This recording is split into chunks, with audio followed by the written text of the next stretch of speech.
Hello students, मेरा नाम विनीत पांडे और आप देख रहे हैं 2 क्लासेस क्लास 9 में एटम्स एंड मॉलिक्यूल्स में एनसीईआरटी को हम लोग सॉल्व कर रहे थे। और इस वीडियो में स्टार्ट करेंगे बच्चों हम लोग एनसीईआरटी की एक्सरसाइजेस। पेज नंबर 43 पे ओपन करिए और इसके पहले के जो एग्जांपल्स दे रखे हैं, इसके पहले के जो ब्लू कलर से जो क्वेश्चंस दे रखे हैं वो हम ऑलरेडी सॉल्व कर चुके हैं। ओके, अगर आप इस चैनल पे न्यू हैं तो मैं आपको बता दूं बच्चों, इस चैनल पे आपको क्लास 9th का फिजिक्स, केमिस्ट्री एंड मैथमेटिक्स का बहुत ही क्वालिटी कंटेंट मिलेगा। कहाँ मिलेगा? पिन कमेंट चेक करिए। पिन कमेंट क्या होता है? जो कमेंट सबसे ऊपर आ रहा है उसको पिन कमेंट बोलते हैं। वहां देखिए रीड मोर लिख के आ रहा होगा, उस पर क्लिक करिए। बहुत सारे लिंक्स ओपन होकर आएंगे बच्चों। हर एक चैप्टर को बहुत डिटेल में पढ़ाया है। हर एक चैप्टर का एनसीईआरटी सॉल्यूशन, हर एक चैप्टर का एनसीईआरटी एग्जाम्पलर सॉल्यूशन आपको इस चैनल पे मिलेगा। अब देखिए एनसीईआरटी एग्जाम्पलर बुक बहुत इंपॉर्टेंट होती है, तो एनसीईआरटी के साथ साथ आपको एनसीईआरटी एग्जाम्पलर की भी प्रैक्टिस करनी चाहिए, ठीक है ना। अगर आपको किसी चैप्टर का लिंक नहीं मिलता है तो आप हमें व्हाट्सअप कर सकते हैं 7503644171 पर। इस नंबर पर प्लीज कॉल मत करिएगा, ओनली व्हाट्सअप। ओके, तो यहां से हम लिंक आपको सेंड कर देंगे। चलिए स्टार्ट करते हैं बच्चों आज की क्लास। तो एक्सरसाइज ओपन करिए, page number 43, correct. Question number 1, तो क्वेश्चंस आप अपनी बुक से देख सकते होंगे बच्चों। क्वेश्चन मैं यहाँ पे पढ़ता हूँ। कह रहा है 0.24 gram sample of compound of oxygen and boron was found. तो देखिए एक सैंपल मिला और वो सैंपल है एक ऐसे कंपाउंड का जिस कंपाउंड में बोरॉन और ऑक्सीजन मौजूद है। मतलब वो जो कंपाउंड है वो बोरॉन और ऑक्सीजन से मिलकर बना है। अब देखिए बच्चों, बोरॉन और ऑक्सीजन से कौन सा कंपाउंड बना होता है पता है आपको? Boron oxide. कौन सा? Boron oxide. मैं आपको बता देता हूँ। देखिए बोरॉन की बच्चों जो वैलेंसी होती है वो होती है 3, ठीक है ना। और ऑक्सीजन की वैलेंसी होती है आपकी नॉलेज के लिए बस 2, तो 2 इधर जाएगा, ठीक है, 3 इधर जाएगा। तो क्रॉस मेथड से हम B2O3 ये देखिए फॉर्मूला बना लेंगे बोरॉन ऑक्साइड का। ये क्या आपका B2O3 क्या है? Boron oxide. ये आपको याद नहीं करना है, जस्ट आपकी नॉलेज के लिए बच्चों, ठीक है, कि जो कंपाउंड इन्होंने हमें दिया हुआ है बोरॉन ऑक्साइड है, ठीक है। तो देखिए इस कंपाउंड में बोरॉन भी मौजूद है और ऑक्सीजन भी, यानी कि बोरॉन और ऑक्सीजन से मिलके बना हुआ है, ठीक है ना। तो ये देखिए कुछ कंपाउंड है, कितना है ये कंपाउंड का सैंपल कितना है, मास ऑफ कंपाउंड। ये कंपाउंड मान लीजिए रखा हुआ है, ये इस तरीके से ये यहाँ पे कंपाउंड रखा हुआ है, ठीक है। तो ये कंपाउंड का मास कितना है बच्चों? मास ऑफ द कंपाउंड है 0.24 ग्राम है। ये कंपाउंड रखा हुआ है सैंपल, ठीक है, ठीक। अब इन्होंने हमसे क्वेश्चन क्या पूछा है? By analysis to contain 0.096 gram of boron and 0.144 gram of oxygen, correct बच्चों। अब देखिए ये जो कंपाउंड रखा हुआ है, टोटल कंपाउंड कितना है? 0.24 ग्राम, ठीक है। और इस कंपाउंड में कुछ एनालिसिस करी लैब में इन्होंने, ठीक है, और इनको पता चला कि भाई इस कंपाउंड में 0.24 gram sample of compound of oxygen and boron में बोरॉन कितना मौजूद है? बोरॉन मौजूद है 0.096 और ऑक्सीजन मौजूद है 0.144 ग्राम, करेक्ट। सो यहां पर आपको हम दिखाते हैं, देखिए मास ऑफ बोरॉन, ठीक है, मास ऑफ बोरॉन बच्चों कितना मौजूद है यहाँ पर? Mass of boron was found to be 0.096 gram, ये मास ऑफ बोरॉन है। और मास ऑफ ऑक्सीजन कितना था इसमें? मास ऑफ ऑक्सीजन था बच्चों कितना इसमें? 0.144 ग्राम, ठीक है ना। अब देखिए इन्होंने क्वेश्चन हमसे पूछा है कैलकुलेट द परसेंटेज कंपोजिशन। हमको क्या निकालना है? Percentage composition of the compound by weight. Okay, so percentage composition of the compound by mass बोल दो आप या बाय वेट, बात क्या है सेम है, बाय वेट या फिर बाय मास। देखिए केमिस्ट्री आप पढ़ रहे हो, ठीक है, तो केमिस्ट्री में जो वेट होता है वही मास होता है, जो मास होता है वही वेट होता है। वो फिजिक्स में आप जब पढ़ते हो तब मास और वेट में डिफरेंस हम थोड़ा सा देखते हैं। यहाँ पर मास का मतलब वेट, वेट का मतलब मास, ठीक है। So percentage composition of the compound by weight या मास, इस क्वेश्चन का मतलब है पता है? परसेंटेज कंपोजिशन का मतलब ये होता है, वो आपसे ये पूछना चाहता है कि जो बोरॉन ऑक्साइड है, ठीक है, देखो भाई बोरॉन ऑक्साइड 2 एलिमेंट से मिलकर बना हुआ है, किससे किससे? ऑक्सीजन से और बोरॉन से। तो वो आपको ये पूछना चाहता है कि बोरॉन ऑक्साइड में कितने % ऑक्सीजन है और कितने % बोरॉन है, ठीक है ना। तो ये बहुत इजी है बच्चों। देखिए इसको किस तरीके से करते हैं, हम यहां पर निकालेंगे परसेंटेज ऑफ ऑक्सीजन। सबसे पहले परसेंटेज ऑफ ऑक्सीजन मान लीजिए हम, या परसेंटेज ऑफ बोरॉन निकाल लेते हैं, ठीक है। परसेंटेज ऑफ बोरॉन, बोरॉन कितने % है, कैसे निकालेंगे? बहुत इजी है। देखिए जैसे आप अपना टेस्ट देते हो, जैसे आप अपना एग्जाम देते हो, ठीक है, तो मान लीजिए आपका टेस्ट हुआ 10 मार्क का, ठीक है, 10 में से आपके 9 आ गए, ठीक है, तो 10 को रखते हो टोटल नीचे और जितना आपको मिला है, ठीक है, जितना आपने गेन किया है मार्क्स वहाँ पे, उसको आप न्यूमरेटर में रखते हो, इनटू 100 करते हो तो आपके परसेंटेज आ जाते हैं कितने, 90%। ठीक इसी तरीके से बच्चों यहाँ पर total mass of the compound को हम डिनोमिनेटर में रखते हैं। Total mass of the compound कितना है, 0.24, और इस कंपाउंड में बोरॉन कितना मौजूद है उसको हम कहाँ रखेंगे, न्यूमरेटर में, और इनटू 100 कर देंगे तो बोरॉन का परसेंटेज यहाँ पर आ जाएगा। ओके, सो डिनोमिनेटर में मास ऑफ द कंपाउंड रखना है, कितना है, 0.24 ग्राम। ठीक, और mass of the boron numerator में रखना है। ठीक है, क्योंकि इस टोटल कंपाउंड में, ये जो टोटल सैंपल है, इसमें बोरॉन कितना मौजूद है, तो जवाब है इसमें बोरॉन है 0.096। ओके, सो 0.096 ग्राम, करेक्ट। टोटल को नीचे रखना है, ठीक, और बोरॉन का मास ऊपर रखना है, इनटू में 100 कर देंगे और परसेंटेज लगा देंगे, करेक्ट। 9 ग्राम से ग्राम देखिए कैंसिल हो जाएगा। ठीक है बच्चों, ये सभी लोग मेरे ख्याल से सॉल्व कर लेंगे। देखिए यहाँ से पॉइंट हटेगा, 1 2 3 डिजिट छोड़ के डेसिमल लगाए तो नीचे 1000 आ जाएगा बच्चों। ओके, और यहाँ से आप पॉइंट हटाओगे सो ऊपर कितना आ जाएगा, 1 2 डिजिट छोड़ के पॉइंट लगाए तो यहाँ 100 आ जाएगा। ठीक है, ये 2 0 से 2 0 इस तरीके से कैंसिल हो जाएंगे, और ये वाला 0 यहाँ से कैंसिल हो जाएगा। सो यहाँ से कितना आ जाएगा, ऊपर बच गया बच्चों 96, ठीक है, और नीचे हो गया कितना, 24, इनटू में ध्यान दें 10 बच गया, और साथ में लगेगा आगे परसेंटेज। ओके, 24 1 24, और 24 4 दा कितना होता है, 96, 4 इंटू 10 40%। ओके बच्चों, मतलब ये जितना भी सैंपल हमको दिया है इसमें 40% बोरॉन है, 40% कौन है, बोरॉन है। ठीक है बच्चों, अब एक बार बताइए, अगर 40% बोरॉन है तो 60% ऑक्सीजन होगा, सिंपल सी बात है भाई। टोटल कंपाउंड जो है आपका 0.24 ग्राम, वो बोरॉन और ऑक्सीजन के अलावा किसी और एलिमेंट से नहीं बना है। तो अगर 40% बोरॉन है, परसेंट मतलब 100 में से चेक कर रहे हैं, 100 में से, ओके, तो 100 पार्ट में से चेक करें। अगर 100 पार्ट में से 40 पार्ट बोरॉन है तो 60 पार्ट ऑक्सीजन ही तो होगा, क्योंकि बोरॉन और ऑक्सीजन को छोड़कर बाकी कोई भी एलिमेंट यहाँ पे मौजूद नहीं है। तो यहाँ पे आप सीधे बोल सकते हो क्या कि 60% क्या हो गया होगा, 60% ऑक्सीजन यहाँ पर होगा। फिर भी आइए हम आपको निकाल के दिखा देते हैं परसेंटेज ऑफ ऑक्सीजन। ठीक है स्टूडेंट्स, चलिए, सो यहाँ से आइए, परसेंटेज ऑफ ऑक्सीजन अगर आप कैलकुलेट करोगे, कुछ नहीं करना है, टोटल मास कहाँ रखेंगे, सैंपल का टोटल मास डिनोमिनेटर में। ओके, सो 0.24 नीचे रखेंगे, और ऊपर न्यूमरेटर में क्या रखेंगे, मास ऑफ ऑक्सीजन कितना है, 0.144 इंटू में क्या करेंगे, 100। ओके, और परसेंटेज यहाँ पर लगा देंगे। ठीक है ना। सो इसको अगर आप सॉल्व करोगे बच्चों, ठीक, सो यहाँ से पॉइंट हटाओगे तो यहाँ क्या आ जाएगा, ऊपर 100, और यहाँ से पॉइंट हटाएंगे सो नीचे कितना आ जाएगा, 1000। ठीक, ये 2 0 से 2 0 कट गए, ये 0 से 0 गया। अब देखिए यहाँ पे आ गया आपके पास कितना, 144 इंटू में 10 अपॉन में 24%। ओके, नाउ सॉल्व करते हैं। देखिए बच्चों, 12 2 ज़ा 24 और 12 12 ज़ा 144, 2 1 ज़ा 2, 2 6 ज़ा, और 6 इंटू 10 60, करेक्ट। सो इस तरीके से percentage of oxygen by mass कितना है, 60% है, और percentage of boron by mass कितना है, 40% है। ओके स्टूडेंट्स, नोट कर लीजिए। नाउ स्टूडेंट्स, क्वेश्चन नंबर 2 देखते हैं। ठीक है ना, आप अपनी बुक में देख सकते हैं, page number 43, atoms and molecules, NCERT में।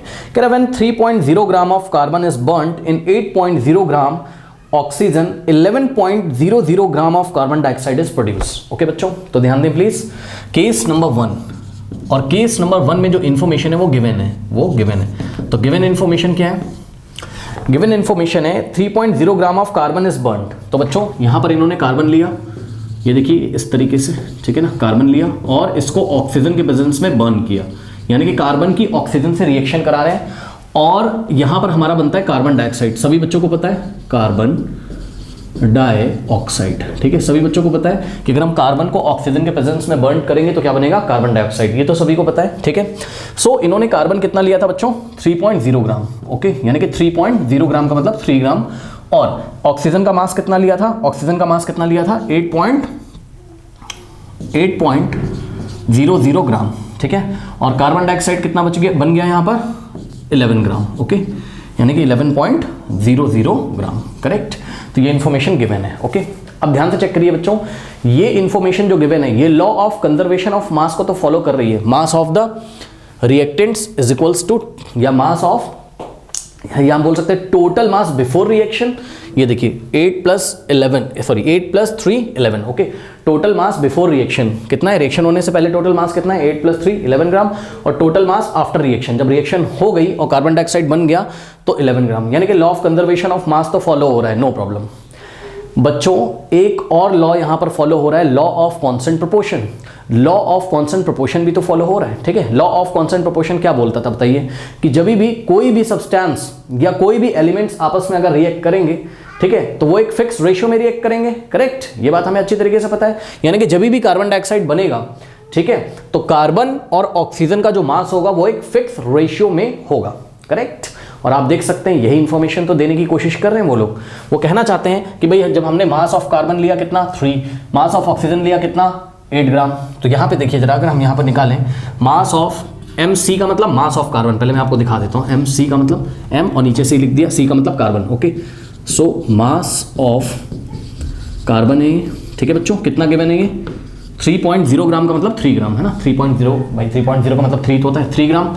ओके, और मास ऑफ MO का मतलब मास ऑफ ऑक्सीजन, ठीक है, मास ऑफ ऑक्सीजन कितना गिवन है, कितना गिवन है 8.0 ग्राम, यानी कि 8 ग्राम। ओके, इस तरीके से। तो अगर आप यहाँ पे ध्यान से देखें बच्चों, सो मास ऑफ कार्बन और मास ऑफ ऑक्सीजन का अगर हम रेशियो निकालें, आता है निकालना, मास of carbon mass of oxygen का अगर हम रेशियो निकालें तो कितना देगा, मास ऑफ कार्बन कितना है 3 ग्राम, मास ऑफ ऑक्सीजन कितना है 8 ग्राम। तो बच्चों इसका मतलब ये है कि मास ऑफ कार्बन और मास ऑफ ऑक्सीजन, जब भी कार्बन और ऑक्सीजन रिएक्ट करते हैं तो दोनों के मास में कितना रेशियो होता है 3:8। कितना होता है 3:8। तो बस एक फॉर्मूला यहाँ पर बन गया, करेक्ट। ओके स्टूडेंट्स, और ये कैसे बना, by law of constant proportion, by law of constant proportion. Okay, law of constant proportion से मास ऑफ कार्बन इस टू मास ऑफ ऑक्सीजन का रेशियो 3:8 आ गया। अब ये इन्फॉर्मेशन आपके पास आ गई है, क्वेश्चन में ही दिया हुआ था बच्चों। अब इन्होंने आगे क्या इन्फॉर्मेशन दी है देखते हैं, ठीक है। क्वेश्चन क्या पूछा गया यहाँ पर, क्वेश्चन हमसे आगे पढ़ते हैं, देखते हैं। ये तो गिवन है ना, कह रहा है कि what mass of carbon dioxide be formed when 3.00 gram of carbon is burned in 50 gram of oxygen. ध्यान दें स्टूडेंट्स, इस बार इन्होंने बोला है क्या, देखो फिर से हम रिएक्शन लिखेंगे, कार्बन प्लस ऑक्सीजन बर्न किया, फिर से क्या बनेगा कार्बन डाइऑक्साइड, ठीक है। इस बार कार्बन डाइऑक्साइड को मैं CO2 लिख दे रहा हूँ, ये तो पता है ना सबको, CO2 का मतलब क्या होता है कार्बन डाइऑक्साइड, ठीक है ना। सो बच्चों इस बार इन्होंने कार्बन का मास कितना लिया 3.00 ग्राम, ठीक है भाई, नो प्रॉब्लम, 3.00 ग्राम। और ऑक्सीजन का मास इस बार कितना ले लिया इन्होंने, ऑक्सीजन ले लिया 50.00 ग्राम, 50.00 ग्राम। तो आपको ये बताना है कि भाई कितना कार्बन डाइऑक्साइड बनेगा, मास ऑफ द कार्बन डाइऑक्साइड कितना होगा। यहां पर फिर से सुन लीजिए क्वेश्चन, ध्यान से पढ़िए। कह रहा है कि what mass of carbon dioxide will be formed when 3.00 gram of carbon is burned in 50.00 gram of oxygen. Okay, और पूछ रहा है कि विच law of chemical combination will govern your answer. Okay, तो विच लॉ, वो मैंने आपको बताया, लॉ ऑफ कांस्टेंट प्रोपोर्शन यहाँ पर यूज हो रहा है, वो तो मैंने आपको पहले ही बता दिया है। लेकिन बच्चों बात ध्यान से सुनिए मेरी, देखो पता है क्या सिखाना चाहते हैं, ये सिखाना चाहते हैं कि कार्बन तो आपने उतना ही लिया, कितना 3 ग्राम। अगर आप ऑक्सीजन का अमाउंट बढ़ा दोगे, देखिए ऑक्सीजन पहले 8 ग्राम था, अब कितना हो गया 50 ग्राम। तो अगर आप ऑक्सीजन का अमाउंट बढ़ा दोगे तो क्या आपको प्रोडक्ट भी ज़्यादा मिलेगा, मतलब जो आपको आउटपुट है रिएक्शन के बाद जो आपको प्रोडक्ट मिलेगा क्या वो भी बढ़ जाएगा, नहीं, ऐसा नहीं होता है। हमें पता है इस इंफॉर्मेशन से कि जब भी कार्बन का मास कितना होगा 3 ग्राम, तो उस टाइम ऑक्सीजन पक्का कितना लगेगा 8 ग्राम, यानी कि 3 ग्राम कार्बन 8 ग्राम ऑक्सीजन से ज़्यादा रिएक्ट नहीं कर सकता है, ठीक है ना। बट ऑक्सीजन तो यहाँ बहुत ज़्यादा डाल दी इन्होंने, ठीक है ना। कितनी ज़्यादा डाल दी, 42 ग्राम ज़्यादा डाल दिए। 8 में 42 ऐड करोगे तो 50 आएगा, ठीक। तो वो 42 ग्राम ऑक्सीजन कहाँ जाएगी बताइए, वो अनरिएक्टेड रहेगी, याद रखिएगा, वो रिएक्शन नहीं करेगी, ठीक है।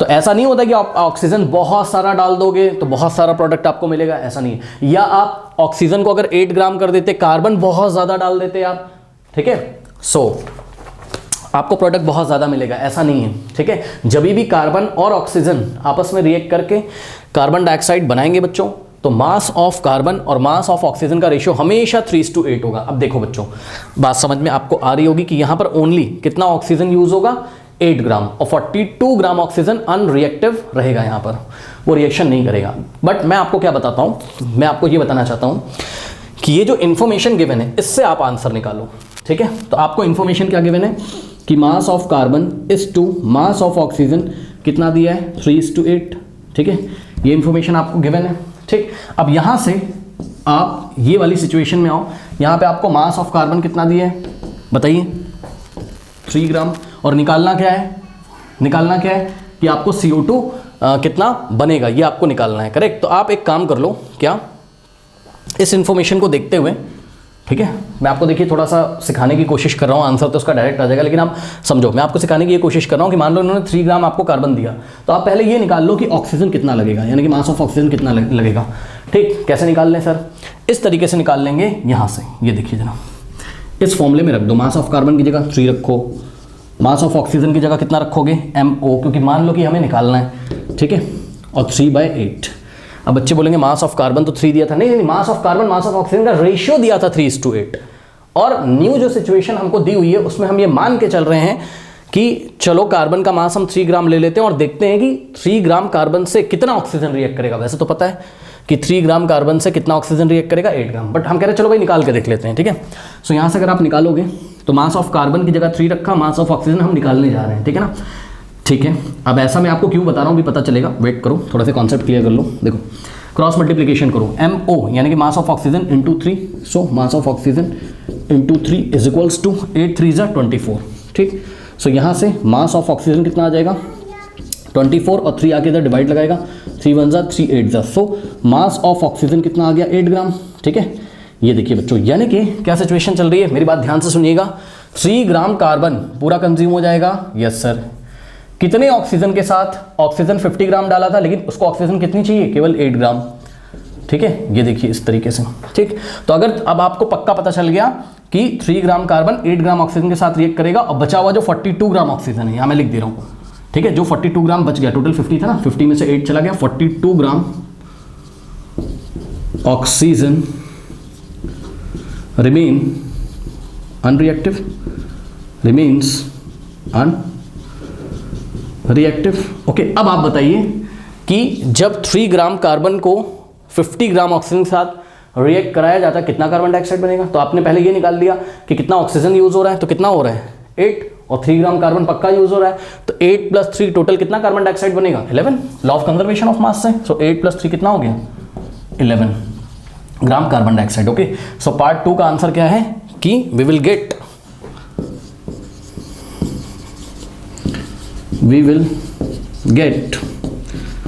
11 gram carbon dioxide when 3 gram carbon is reacted with 50 gram oxygen, okay 50 gram oxygen, ध्यान दें बच्चों 50 ग्राम ऑक्सीजन, करेक्ट। तो हमें 11 ग्राम कार्बन डाइऑक्साइड ही मिलेगा, और आगे हमें क्या लिखना है कि by law of by applying law by applying लिख दो, है ना, by applying law of constant proportions we know that only 8 gram of oxygen out of 50 gram oxygen, यानी कि जो टोटल 50 ग्राम ऑक्सीजन दिया था उसमें से केवल 8 gram oxygen will react with 3 gram of carbon and 42 gram oxygen remain unreactive। ये बात आपको एग्जाम में इतनी बातें लिखनी है, ओके करेक्ट स्टूडेंट्स। और इन्होंने हमसे बाद में क्या पूछा था, सबसे लास्ट में इन्होंने हमसे पूछा था which law of chemical combination will govern your answer. So answer is law of constant proportion is governing our answer. कुछ बच्चे बोलते हैं इसमें law of conservation of mass sir क्यों नहीं लिख रहे हो। हाँ, law of conservation of mass से हमने बाद में पता कर लिया कि टोटल 11 ग्राम कार्बन डाइऑक्साइड बनेगा, क्योंकि 3 ग्राम कार्बन को 8 ग्राम ऑक्सीजन चाहिए। लेकिन सबसे पहले आपने ये कैसे पता किया, जो मेन मुद्दा था इस क्वेश्चन का, कि 3 ग्राम कार्बन के साथ कितना ऑक्सीजन रिएक्ट करेगा, तो वो तो आपने लॉ ऑफ कांस्टेंट प्रोपोर्शन से निकाला, ठीक है। इसलिए इसका जो मेन आंसर है वो लॉ ऑफ कांस्टेंट प्रोपोर्शन है, ना कि लॉ ऑफ कंजर्वेशन ऑफ मास, ठीक है। ये बात समझ में आ गई। अब सुनो बच्चों, बात समझिए जरा। मान लीजिए कि मैं आपको बता रहा हूँ आपका कॉन्सेप्ट क्लियर करने के लिए, मान लीजिए इसी क्वेश्चन में वो आपको बोलता, यहाँ पे देखिए हम आपको छोटा सा दिखाते हैं, मान लो आपको बोलता कि भाई कार्बन लिया उसने कितना 6 ग्राम, ठीक है, और ऑक्सीजन लिया है कितना 50 ग्राम, तो बताओ कितना कार्बन डाइऑक्साइड बनेगा। अब सुनो ये कैसे करेंगे, तो आपको इसी इंफॉर्मेशन का यूज करना है, ठीक।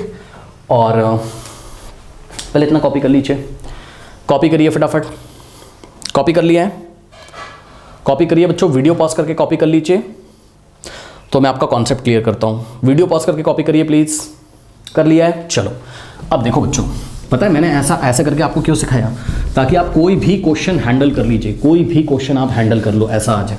तो मान लो क्वेश्चन ये दे दिया होता कि कार्बन 6 ग्राम है और ऑक्सीजन कितना है 50 ग्राम है, तो बताओ कितना कार्बन डाइऑक्साइड बनेगा। अगर ऐसा होता तो हमें ये इन्फॉर्मेशन गिवन है, क्या mass of carbon is to mass of oxygen is equals to 3:8। बस अब करना कुछ नहीं बच्चों, यहाँ पर आपको गिवन क्या है, मास ऑफ कार्बन गिवन है कितना 6 ग्राम, ठीक। तो मास ऑफ कार्बन की जगह हम कितना रखते 6, और मास ऑफ ऑक्सीजन हम कैलकुलेट कर लेते, करेक्ट।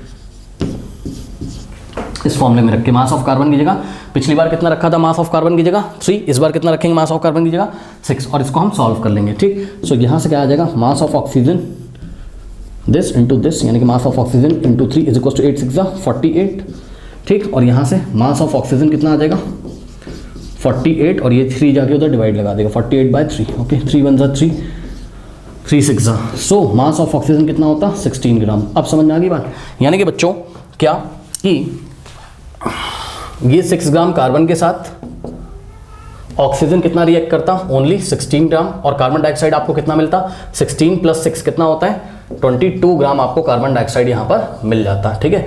और टोटल 50 ग्राम ऑक्सीजन दिया था, इसमें से ओनली 16 यूज हो जाता और 34 ग्राम अनरिएक्टिव रहता, correct. 34 gram oxygen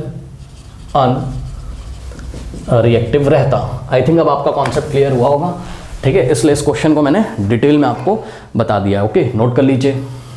question number 3, what are polyatomic ions, give example. बहुत इजी बच्चों, पॉली मतलब बहुत सारे, एटॉमिक मतलब एटम्स, ओके।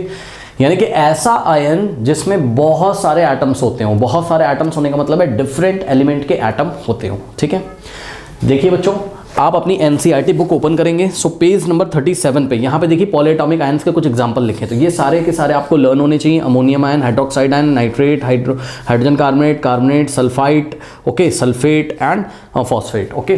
तो इसका डेफिनेशन क्या है, सभी बच्चों को आता भी होगा। पॉलीएटॉमिक आयन क्या है, अ ग्रुप ऑफ एटम्स, सुनिए क्या होना चाहिए, ग्रुप ऑफ एटम्स होना चाहिए। ग्रुप ऑफ एटम का मतलब एक से, ग्रुप ऑफ एटम्स का मतलब 2 या 2 से ज्यादा एटम्स यहां पर आपको देखने को मिलेंगे, 2 या 2 से ज्यादा एलिमेंट्स के एटम, ये ज्यादा अच्छी बात है, 2 या 2 से ज्यादा एलिमेंट्स के एटम आपको यहां पर देखने को मिलेंगे, ठीक है। और ये सारे एटम से ग्रुप बना के रहते हैं, और इस पूरे ग्रुप के ऊपर कुछ ना कुछ चार्ज आपको देखने को मिलेगा। जैसे कि बच्चों यहां पे देखिए जरा, ammonium ion NH4+, okay. So यहां पर देखिए नाइट्रोजन का भी एटम मौजूद है और हाइड्रोजन का भी एटम मौजूद है। नाइट्रोजन का 1 एटम है, हाइड्रोजन के 4 एटम है, तो ये ग्रुप ऑफ एटम हो गए, ये ग्रुप ऑफ एटम हो गए। टोटल कितने एटम है 5, नाइट्रोजन का 1 एटम है, हाइड्रोजन के 4 एटम है, और इस ग्रुप ऑफ एटम के ऊपर ये चार्ज कैरी कर रहा है, क्या कैरी कर रहा है, चार्ज कैरी कर रहा है, ठीक है बच्चों। यानी कि इसके ऊपर कुछ ना कुछ चार्ज है, ओके।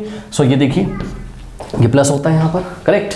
आप अपनी बुक में देखोगे हाइड्रोक्साइड आयन आपको मिलेगा, देखिए ये ऑक्सीजन का एटम है और यहाँ हाइड्रोजन का एटम है, सो ग्रुप ऑफ एटम हो गया, ठीक। और ये चार्ज कैरी कर रहे हैं, इस बार ये माइनस चार्ज कैरी कर रहे हैं। अब देखिए पॉलीएटॉमिक आयन चार्ज कैसे कैरी करते हैं, ये हम क्लास 11th में पढ़ेंगे, तो अभी के लिए आपको क्या करना है, सिंपली आपको लर्न कर लेना है, करेक्ट। नेक्स्ट है आपका नाइट्रेट आयन NO3-, नेक्स्ट है आपका कार्बोनेट आयन CO3 2-, या फिर आप अपनी बुक से भी एग्जाम्पल लिख सकते थे, ठीक है ना। और याद है आपको मोनो एटॉमिक आयन कौन से होते थे, मोनो एटॉमिक, यहीं पे याद दिला दूं, मोनो एटॉमिक, ठीक है। मोनो एटॉमिक का मतलब क्या, मोनो मतलब 1, एटॉमिक मतलब एटम, मतलब जब एक ही एलिमेंट का एटम आपको दिखाई पड़े तो उसको मोनो एटॉमिक आयन हम बोलते थे। और मोनो एटॉमिक आयन के एग्जांपल बच्चों आप लोग देख सकते हैं पेज नंबर 37 पे, देखिए जैसे कि ये देखिए sodium ion Na+, potassium ion, ठीक है, कॉपर आयन, ठीक है, कुछ इस तरीके के आयन थे। ऑक्साइड आयन O2-, तो देखो यहाँ ओनली एक ही एलिमेंट का एटम है, सोडियम यहाँ एक ही एलिमेंट का एटम है, पोटेशियम यहाँ एक ही एलिमेंट का एटम है, ऑक्सीजन यहाँ एक ही एलिमेंट का एटम है, दैट इज व्हाट कॉपर का। ठीक है बच्चों, तो ये सारे एग्जांपल मोनोएटॉमिक थे, बस मैंने आपको इन्फॉर्मेशन के लिए बताया, और ये सारे एग्जांपल हैं आपके क्या, पॉलीएटॉमिक आयन के। तो इसको डेफिनेशन को लर्न कर लीजिए, एग्जांपल को याद कर लीजिए, इसके कम से कम 4 एग्जांपल आपको एग्जाम में लिखने होंगे। A group of atoms carrying a charge is known as polyatomic ion and these are examples. Okay, note कर लीजिए।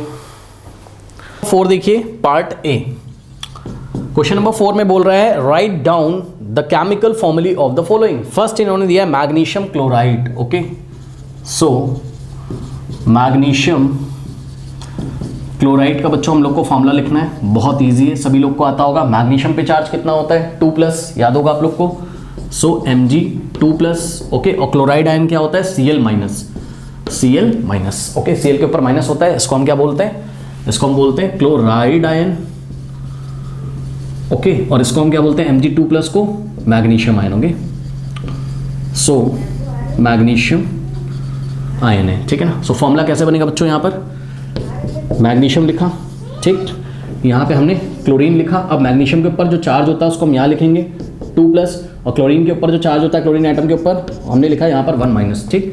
सो क्रॉस मेथड से जो कि आपको आता होगा, 1 को इधर भेजेंगे और 2 को Cl के नीचे भेजेंगे। सो क्या लिखेंगे, Mg के नीचे 1 लिखेंगे, साइन वाइन नहीं लगाते हैं ना, चार्ज का जो साइन है प्लस माइनस वो सब नहीं लगाया जाता, ओनली आप एब्सोल्यूट वैल्यू लोगे, न्यूमेरिकल वैल्यू। ओके, सो 1 को यहाँ कॉपी किया और 2 को Cl के नीचे कॉपी कर दिया, ये नीचे, और 1 कभी भी नहीं लिखा जाता है इसलिए 1 को हटा देंगे। सो MgCl2, करेक्ट। क्या फॉर्मूला बन गया मैग्नीशियम क्लोराइड का, MgCl2, ये लीजिए। नाउ पार्ट बी देखते हैं बच्चों, calcium oxide. Okay, so part B calcium oxide. Okay, so calcium पे चार्ज कितना होता है बच्चों, कैल्शियम पे चार्ज होता है कितना, Ca2+। ओके, देखिए मैं आपको बता दूं, कई बार मैं बता भी चुका हूँ, ग्रुप नंबर 1 जो होता है पीरियोडिक टेबल का, जिसमें क्या आता है लिथियम, ठीक है, सोडियम, पोटेशियम, बस इन्हीं तीनों का काम आपको पड़ता है। ग्रुप नंबर 1 में लिथियम, सोडियम, पोटेशियम, इसके ऊपर चार्ज होता है +1, +1, +1। और ग्रुप नंबर 2 में जो एलिमेंट्स हैं आपके बेरिलियम, ठीक है, मैग्नीशियम और कैल्शियम, बस ये 3 एलिमेंट के आपको काम पढ़ते हैं। Okay, beryllium, magnesium, calcium. Beryllium पे ग्रुप नंबर 2 में +2 चार्ज, मैग्नीशियम पे +2 चार्ज, और कैल्शियम पे भी कितना होता है +2 चार्ज, ठीक है ना, याद रखिएगा। इसी तरीके से थोड़ा सा बस रिवाइज में करा रहा हूँ। ग्रुप नंबर 16 में बच्चों ऑक्सीजन और सल्फर आता है, ठीक, इसके ऊपर होता है 2-, इसके ऊपर होता है 2-, ठीक, ऑक्साइड सल्फाइड, ठीक। इसी तरीके से ग्रुप नंबर 17 में, या आप अपनी कॉपी में नोट कर लो, ठीक है ना, क्या होता है फ्लोराइड F-, ठीक है, क्लोराइड Cl-। इसी तरीके से होता है ब्रोमाइड Br-, और आयोडाइड होता है I-, ठीक है। तो इसका आपको बहुत ज़्यादा काम पड़ता है, तो ये आप नोट करके लर्न कर सकते हैं। ओके, नाउ अब देखिए उसने बोला कैल्शियम ऑक्साइड, ठीक है बच्चों। सो कैल्शियम पे होता है 2+, हमको पता है, और ऑक्सीजन पे होता है 2-, तो इसको ऑक्साइड बोलते हैं। तो यहाँ से देख सकते हो कैल्शियम पे 2+ और ऑक्सीजन पे क्या है 2-, ये 2 इधर जाएगा, ये 2 इधर जाएगा। सो Ca के नीचे आएगा 2 और O के नीचे आएगा 2, ठीक। अब जब सेम नंबर लिखे होते तो इसको ऐसे कैंसिल करके हटा दो, सो CaO, ठीक है। कैल्शियम ऑक्साइड का फॉर्मूला कितना हो गया, क्या हो गया, CaO। ओके, ये हो गया। इसी तरीके से बच्चों पार्ट सी देखते हैं। पार्ट सी में दिया है कॉपर नाइट्रेट। ओके स्टूडेंट्स, सो कॉपर नाइट्रेट का फॉर्मूला हम लोग देखते हैं। बच्चों देखिए कॉपर पे 2+ चार्ज होता है, कितना 2+। ओके, ये आप थोड़ी चीज़ें याद कर लीजिए। और एल्युमिनियम पे 3+ होता है, करेक्ट स्टूडेंट्स। कॉपर पे 2+ और एल्युमिनियम पे 3+, ठीक है बच्चों। सो कहीं पे कॉपी में नोट करके याद करिए, कॉपर 2+ और एल्युमिनियम 3+। ओके, सो कॉपर पे होता है 2+, तो हमने कॉपर का चार्ज लिखा 2+। कॉपर नाइट्रेट, अब देखिए नाइट्रेट आपको याद होना चाहिए, NO3- को हम लोग नाइट्रेट बोलते हैं। ओके, सो NO3 यहाँ पे मैं लिख देता हूँ, ठीक है बच्चों, NO3-, ये एक पॉलीएटॉमिक आयन है। पॉलीएटॉमिक आयन मतलब जो एक से ज़्यादा एटम से मिलकर बनाओ, नाइट्रोजन और ऑक्सीजन से मिलकर बनाए, ठीक है। तो एक पॉलीएटॉमिक आयन है, इसका नाम क्या है, नाइट्रेट। ओके, सो NO3 के ऊपर क्या है 1- है। ओके, सो 1 इधर जाएगा और 2 इधर जाएगा। अब ध्यान दें, यहाँ आपको कंफ्यूज नहीं करना है, कॉपर के नीचे हम क्या लिखेंगे 1, ठीक, और बच्चों यहाँ पर नाइट्रेट, ये पूरे नाइट्रेट के ऊपर कितना आएगा 2। तो हम क्या करेंगे, पहले पूरे नाइट्रेट को लिखेंगे ऐसे NO3 और यहाँ एक ब्रैकेट डालेंगे ऐसे, ये ब्रैकेट डाल के और ये वाले 2 को इसके नीचे लिखेंगे। पूरे नाइट्रेट को ब्रैकेट में बंद करके तब 2 लिखना है। जब भी आपका पॉलीएटॉमिक आयन होता है, ठीक है, तो ये नंबर जो इधर लिखा होता है उधर जब जाएगा तो ब्रैकेट में बंद करेंगे पॉलीएटॉमिक को और उसके बाद ये नंबर हम लिखेंगे। ओके, नाउ 1 तो लिखा नहीं जाता है, तो यहाँ से फॉर्मूला बनेगा यहाँ से फॉर्मूला बनेगा Cu, 1 तो हटा दिया है ना, CuNO3 होल ट्वाइस। क्या पढ़ेंगे इसको, CuNO3 होल ट्वाइस। अगर यहाँ 3 होता मान लो किसी फॉर्मूले में तो पढ़ते CuNO3 होल थ्राइस, लेकिन अभी यहाँ पर 2 आया है इसलिए हमने क्या पढ़ा, CuNO3 whole twice. Okay, so copper nitrate का फॉर्मूला हो गया CuNO3 whole twice. Okay students, now part D में आइए। एल्युमिनियम क्लोराइड बच्चों पूछ रहा है, क्या पूछ रहा है हमसे, एल्युमिनियम क्लोराइड पूछ रहे हैं। बहुत इजी, देखिए बच्चों अभी मैंने आपको बताया क्या कि एल्युमिनियम पे क्या होता है 3+। ओके स्टूडेंट्स, सो यहाँ से देखिए एल्युमिनियम पे 3+ होता है ना। सो एल्युमिनियम के नीचे हमने चार्ज लिखा है इसका 3+, और क्लोराइड पे अभी बताया था 1- होता है, Cl- होता है, यानी कि Cl लिखेंगे और यहाँ पर 1-, ठीक। सो 1 जाएगा यहाँ और 3 जाएगा यहाँ, सो कितना हो जाएगा Al1 और Cl, और यहाँ पे हम क्या लिखेंगे 3। 1 तो लिखा नहीं जाता है, सो AlCl3। ये देखिए एल्युमिनियम क्लोराइड का फॉर्मूला आ गया AlCl3, तो यहाँ कॉपी कर लीजिए AlCl3। Okay students, now next and last is E part, that is calcium carbonate. Okay students, calcium carbonate. चलिए देखते हैं क्या आएगा। कैल्शियम आता है बच्चों ग्रुप नंबर 2 में, कैल्शियम पे 2+ चार्ज होता है, सभी बच्चों को पता है, ठीक है, पता ही होगा बिल्कुल, और नहीं याद है तो याद कर लीजिए। और बच्चों कार्बोनेट पे होता है कितना, कार्बोनेट क्या होता है आपका CO3 CO3 एक पॉलीएटॉमिक आयन है। पॉलीएटॉमिक आयन मतलब एक से ज्यादा एटम से मिलकर बना होगा, ना ग्रुप ऑफ एटम होगा। देखो कार्बन 1 कार्बन है और 3 ऑक्सीजन है, ठीक है ना। सो ये होता है CO3 क्या होता है आपका, कार्बोनेट होता है। क्या होता है बच्चों, कार्बोनेट आयन होता है, कार्बोनेट आयन होता है ये, ठीक है। सो कैल्शियम पे कैल्शियम का चार्ज 2+ और कार्बोनेट का CO3 ये वाला 2 इधर आएगा और ये वाला 2 इधर जाएगा। सो कैल्शियम के नीचे लिखेंगे 2 और कार्बोनेट, क्योंकि एक पॉलीएटॉमिक है तो ऐसा ब्रैकेट लगा के और इस नंबर को ब्रैकेट के बाहर लिखेंगे। सो CO3 होल ट्वाइस ऐसे, ठीक है बच्चों। अब देखिए जब सेम नंबर होते हैं तो इसको हटा दिया जाता है, इसको ऐसा हटा दोगे आप तो क्या बनेगा CaCO3। अब ब्रैकेट भी लगाने की कोई ज़रूरत नहीं, अगर आप चाहो तो लगा सकते हो, कोई दिक्कत नहीं है, लेकिन ब्रैकेट लगाने की ज़रूरत नहीं है। तो CaCO3। ओके, नाउ यहाँ से कैल्शियम कार्बोनेट का फॉर्मूला बन गया CaCO3। ओके स्टूडेंट्स, नोट कर लीजिए। स्टूडेंट्स क्वेश्चन नंबर 5 देखिए, give the names of the elements present in the following compounds. Okay, ये कुछ कंपाउंड्स दिए हुए हैं, देखिए quicklime, hydrogen bromide, baking powder, potassium sulphate. आपको बताना है इन सारे कंपाउंड्स में कौन से एलिमेंट प्रेजेंट है, ठीक है बच्चों। देखिए किसी केमिकल कंपाउंड में कौन से एलिमेंट प्रेजेंट हैं, ये बताने के लिए आपको केमिकल फॉर्मूला पता होना चाहिए। सबसे पहले आपको उस केमिकल कंपाउंड का केमिकल फॉर्मूला पता होना चाहिए। जब आपको केमिकल फॉर्मूला पता चल जाएगा तो आपको ये पता चल जाएगा उसमें कौन से एलिमेंट्स प्रेजेंट हैं। तो सबसे पहले हमने क्या किया, एक टेबल बनाया है यहाँ पर, तो आप देख सकते हो बच्चों, ये फर्स्ट कॉलम है आपका। फर्स्ट कॉलम में हमने कंपाउंड के नाम लिखे, सेकंड कॉलम में हम केमिकल फॉर्मूला बताएंगे, और थर्ड कॉलम में हम एलिमेंट्स कौन कौन से हैं ये हम बताने की कोशिश करते हैं यहाँ पे आपको। चलिए देखते हैं। सबसे पहले बच्चों जो है आपको देखिए, बहुत तरीके के केमिकल कंपाउंड होते हैं जिनके कॉमन नाम होते हैं, कॉमन नेम होते हैं, ठीक है ना, कॉमन नेम होते हैं। ओके, जैसे कि क्विकलाइम है कॉमन नेम, पता है कौन सा कंपाउंड का, कैल्शियम ऑक्साइड का। तो याद रखिएगा क्विकलाइम का मतलब क्या है, कैल्शियम ऑक्साइड। ब्रैकेट में लिख दे रहा हूँ, ये इसका कॉमन नेम है, ठीक। और साइंटिफिक नेम क्या है, कैल्शियम ऑक्साइड, ठीक है बच्चों। तो ये आपको भी बाय हार्ट याद करना है। क्लास 10th में आप जाओगे तो आपको और बहुत सारे कंपाउंड्स ऐसे देखने को मिलेंगे जिसका कॉमन नेम आपको वहाँ पर दिया होगा और उसका आपको साइंटिफिक नेम याद करके और उसका फॉर्मूला वहाँ पर लिखना होगा। तो क्विकलाइम से तो आप नहीं पहचान पा रहे थे, लेकिन क्विकलाइम ही क्या है आपका, कैल्शियम ऑक्साइड। अब आप पहचान गए होंगे कैल्शियम ऑक्साइड का फॉर्मूला क्या होता है बच्चों। कैल्शियम ऑक्साइड, कैल्शियम पे होता है 2+, ऑक्साइड पे होता है 2-, याद है ना। सो क्या हो जाएगा, देखिए यहाँ पे, यानी कैल्शियम पे 2+, ऑक्साइड पे 2-, तो 2 इधर जाएगा, 2 इधर जाएगा, यानी कि कितना हो जाएगा Ca2O2, 2 से 2 कैंसिल, यानी कि जब सेम नंबर होते हैं हटा देते हैं। सो कैल्शियम ऑक्साइड का फॉर्मूला क्या हो गया, CaO। तो इस तरीके से बच्चों क्विकलाइम का फॉर्मूला क्या हो गया, CaO। फिर से सुन लीजिए, जो क्विक लाइम है वो कैल्शियम ऑक्साइड का जनरल नेम है। Okay, correct. तो इस बात को आपको यहाँ पर ध्यान रखना है बहुत अच्छी तरीके से बच्चों, ठीक है। क्विक लाइम क्या हुआ, कैल्शियम ऑक्साइड आपका। नाउ अब इसमें कौन कौन सा एलिमेंट प्रेजेंट है, कैल्शियम और ऑक्सीजन। सो हमने एलिमेंट्स के नाम लिखे, क्या क्या प्रेजेंट है, कैल्शियम कॉमा ऑक्सीजन। ओके, आइए पार्ट 2 में आते हैं। सो पार्ट 2 में देखिए स्टूडेंट्स क्या लिखा हुआ है, हाइड्रोजन ब्रोमाइड। अब ये तो आपको पहचान में आ रहा होगा, हाइड्रोजन ब्रोमाइड। बच्चों हाइड्रोजन कहाँ आता है, ग्रुप नंबर 1 में पीरियोडिक टेबल में, हाइड्रोजन, लिथियम, हाँ, सोडियम, पोटेशियम। ग्रुप नंबर 1 में जितने भी एलिमेंट्स हैं आपके, सबके ऊपर आपको +1 देखने को मिलेगा। हाइड्रोजन कभी कभी -1 भी बनाता है, तो वो तो बात की बात है। जब हाइड्रोजन नॉन मेटल जैसा बिहेव करेगा तो हाइड्राइड बनाएगा, यानी कि H-, बट जनरली H+ आपको देखने को मिलता है, Na+, K+, यानी कि हाइड्रोजन आयन क्या हो गया आपका, H+, ठीक। और ब्रोमाइड, ब्रोमीन कौन से ग्रुप में आता है बच्चों, 17 हेलोजन में, है ना।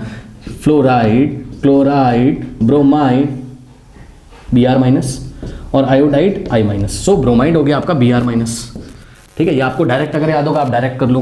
हाइड्रोजन पे कितना हो गया, 1+, ब्रोमाइड पे कितना हो गया, 1-, 1 इधर जाएगा, 1 इधर जाएगा। सो H के नीचे 1 आएगा, Br के नीचे 1 आएगा, 1 और 1 तो लिखा नहीं जाता है, तो HBr। ओके, हाइड्रोजन ब्रोमाइड का फॉर्मूला क्या हो गया, HBr, hydrogen bromide. Okay, so hydrogen bromide में कौन कौन सा एलिमेंट प्रेजेंट है, हाइड्रोजन और ब्रोमीन। ओके, सो यहाँ पर बच्चों कॉपी कर लीजिए और यहाँ पर लिख लीजिए। सो यहाँ पर मौजूद है क्या क्या, हाइड्रोजन एंड ब्रोमीन, ओके, या कॉमा ब्रोमीन, ये आ गया।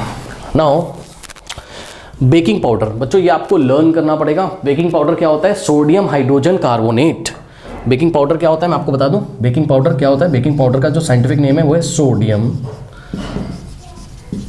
Hydrogen carbonate. ओके बच्चों, या फिर इसको बोला जाता है सोडियम बाइकार्बोनेट। क्या बोलते हैं, सोडियम बाइकार्बोनेट, सोडियम बाइकार्बोनेट।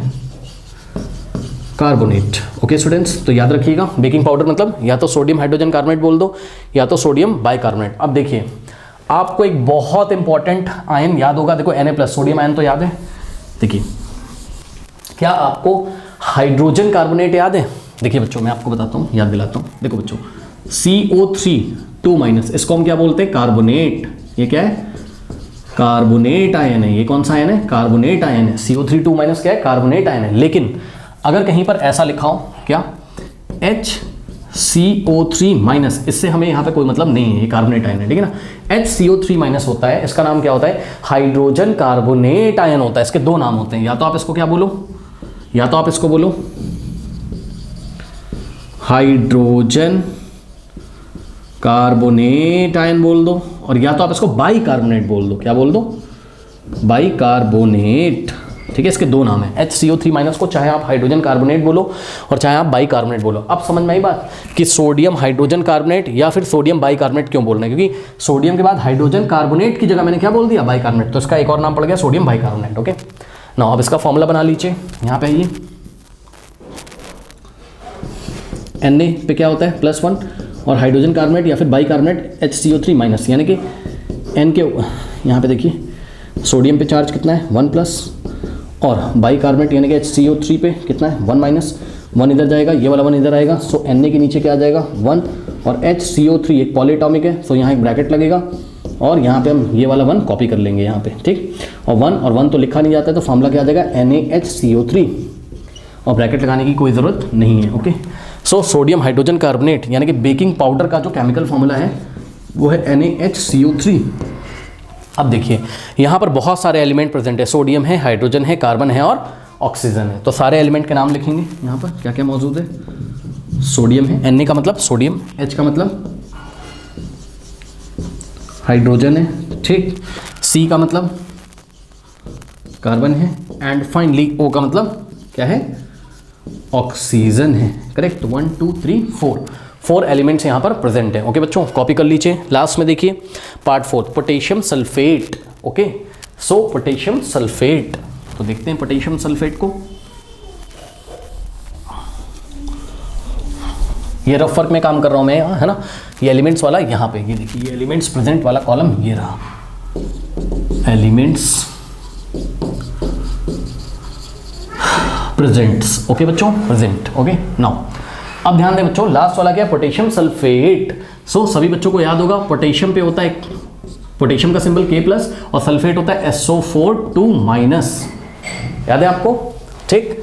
सो K के ऊपर चार्ज है कितना 1+ और सल्फेट होता है SO4 और 2-। ओके, ये वाला 2 इधर जाएगा, 1 इधर जाएगा, सो क्या आ जाएगा K2SO4, ये पॉलीएटॉमिक है, सो SO4 होल 1, अब 1 तो लिखा नहीं जाता है तो क्या बनेगा K2SO4, 1 को हटा देंगे, ऐसे लिख दो, या फिर आप सिंपली इस ब्रैकेट को भी हटा सकते हैं, K2SO4।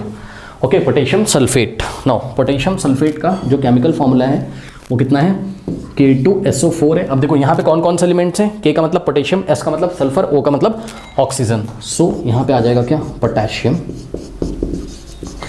कॉमा S का मतलब सल्फर एंड O का मतलब ऑक्सीजन।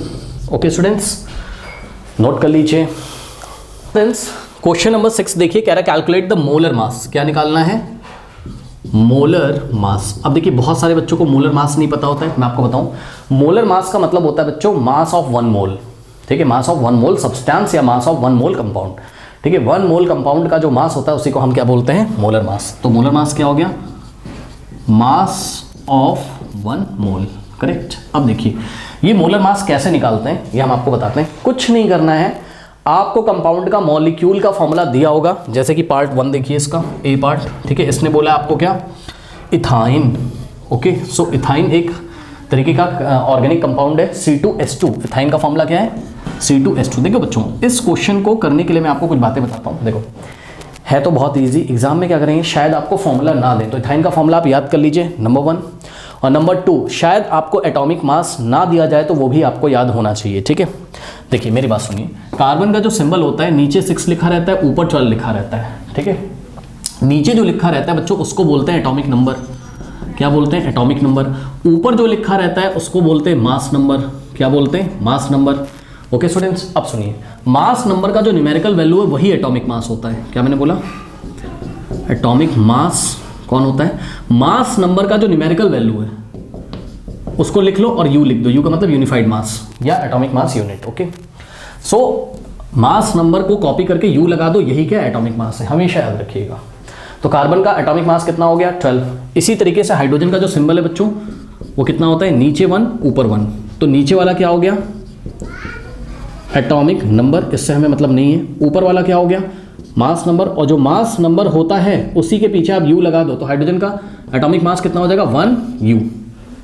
समझ गए होगे मेरी बात, ठीक। अब सुनिए, अब आपको क्या करना होता है, आप इसका मॉलिक्यूलर मास निकाल लो। सुन लो, मॉलिक्यूलर मास मतलब मॉलिक्यूल का मास, मॉलिक्यूलर मास मतलब मॉलिक्यूल का मास, ठीक। मॉलिक्यूल का मास निकालना आता है आपको, मैं भी सिखा दूंगा नहीं आता है तो।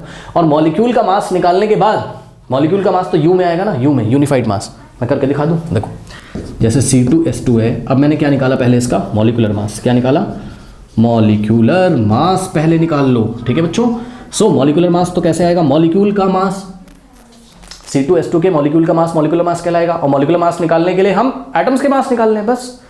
कार्बन के कितने एटम है, 2, सो 2 × 1 कार्बन एटम का मास कितना है, 12। सो 2 कार्बन एटम का, भाई कार्बन के नीचे 2 लिखा है ना, यानी कार्बन के 2 एटम, और हाइड्रोजन के नीचे कितना लिखा है, 2, यानी कि हाइड्रोजन के 2 एटम। तो कार्बन के 2 एटम और हाइड्रोजन के 2 एटम मिलके इथाइन का 1 मॉलिक्यूल बना रहे हैं। ये क्या लिखा है, इथाइन का 1 मॉलिक्यूल। इथाइन का 1 मॉलिक्यूल को कौन बनाता है, एटम्स, सही है ना, मॉलिक्यूल को कौन बनाता है, एटम्स। सो इथाइन का 1 मॉलिक्यूल बनाने के लिए कौन कौन जिम्मेदार है, 2 कार्बन के एटम और 2 हाइड्रोजन के एटम। तो भाई एटम से ही तो मॉलिक्यूल बना है ना, तो एटम के मास को ऐड कर लो तो मॉलिक्यूल का मास आ जाएगा, यानी कि मॉलिक्यूलर मास आ जाएगा, ठीक। और जब मॉलिक्यूलर मास आ जाएगा तो मॉलिक्यूलर मास की हेल्प से हम मोलर मास निकाल लेंगे। कैसे निकालेंगे वो आपको बताएंगे, परेशान ना हो। पहले आप मॉलिक्यूलर मास निकालिए। तो 2, देखो कार्बन कितने, 2, सो 1 कार्बन एटम का मास 12U, सो 2 का कितना हो जाएगा, 2 × 12, और प्लस 1 हाइड्रोजन एटम का मास कितना होता है, 1U, तो 2 हाइड्रोजन एटम का मास 2 × 1U, यानी कि 12 × 2 कितना हो जाएगा, 24, और प्लस 2 1 का कितना हो गया, 2, कितना हो गया, 24 + 2 26U। ये बच्चों हो गया क्या, मॉलिक्यूलर मास। अब कुछ नहीं करना है आपको, यहाँ पर मॉलिक्यूलर मास जो आया है उसमें बस यूनिट चेंज कर देना है, U को हटा के ग्राम लिख दो बस, लो खत्म। ग्राम पर मोल भी लिख सकते हो आप, ग्राम पर मोल, खत्म, ठीक। और मोल का शॉर्ट फॉर्म MOL होता है, ठीक।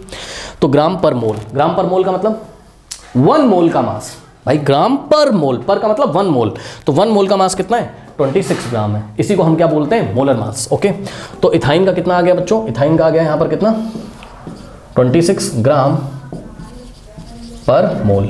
ओके ठीक, अब क्योंकि अब हम ग्राम पर मोल, आपको देखो ग्राम पर मोल लिखना हो तो आप लिख दो, आई एम वेरी सॉरी मैंने नीचे शायद ऐसा लिख दिया था, ऐसा नहीं होगा, ग्राम पर मोल, इसी को आप कैसे लिख सकते हो 26 ग्राम, और मोल ऊपर जाएगा तो मोल की पावर 1 है तो ऊपर जाके क्या हो जाएगा -1, तो ग्राम पर मोल को ऐसे भी लिखते हैं। ठीक, कहीं कहीं आप देखोगे इसका आंसर ओनली कितना लिख देगा 26 ग्राम, और पर मोल नहीं लिखेगा, पता है क्यों, क्योंकि वो वेल नोन है, ऑटोमेटिकली वेल नोन है, क्योंकि उसने मोलर मास पूछा था तो वेल नोन है कि भाई 1 मोल का ही तो मास पूछ रहा है, 1 मोल का ही तो मास पूछ रहा है, इसलिए कहीं कहीं ओनली ग्राम लिखा होगा। तो आप चाहे ग्राम में आंसर दो और आप चाहे क्या लिख दो ग्राम पर मोल, बात क्या है सेम है। करेक्ट, पार्ट 1 का आंसर आ गया। नाउ स्टूडेंट्स पार्ट 2 देखते हैं, बी पार्ट। सो बी पार्ट में दिया है सल्फर मॉलिक्यूल। अब देखिए बच्चों सल्फर मॉलिक्यूल, सो स्टूडेंट्स याद रखिए सल्फर मॉलिक्यूल आपको एग्जाम में सल्फर के मॉलिक्यूल का फॉर्मूला नहीं देगा, ये आपको याद होना चाहिए स्टूडेंट्स। ठीक है, तो सल्फर का मॉलिक्यूल होता है S8, यानी कि सल्फर के 8 एटम से, कितने, सल्फर के 8 एटम से सल्फर का 1 मॉलिक्यूल बनता है। तो इसका सबसे पहले आओ मॉलिक्यूलर मास निकाल लो। तो मॉलिक्यूलर मास कैसे निकालेंगे वो हम आपको ये बताते हैं। देखिए बच्चों करना कुछ नहीं है, आपको सबसे पहले सल्फर का क्या पता होना चाहिए सिंबल। सल्फर के नीचे बच्चों लिखा होता है 16, ऊपर लिखा होता है कितना 32। ठीक, नीचे तो एटॉमिक नंबर है, ऊपर क्या है मास नंबर, और मास नंबर का जो न्यूमेरिकल वैल्यू है उसको हम क्या बोलते हैं एटॉमिक मास। करेक्ट, नाउ तो S8 है यहाँ पे, सल्फर के कितने एटम है टोटल 8, सो 8 इंटू सल्फर के 1 एटम का मास कितना होता है 32U, तो सल्फर के 8 एटम मिलके सल्फर का मॉलिक्यूल बनाते हैं, तो सल्फर के 8 एटम का मास 8 इंटू 32, 8 2 16, 1 8 3 24 प्लस 1 25। ओके, सो 256U, और U को हटा के क्या लिख देंगे ग्राम पर मोल, बस। सो सल्फर के मॉलिक्यूल का मास कितना आ जाएगा 256 ग्राम पर मोल, मोल की पावर -1, या फिर ओनली हम क्या लिख सकते हैं 256 gram. Correct, 256 gram, this is the molar mass of sulphur molecule. Correct, okay students, now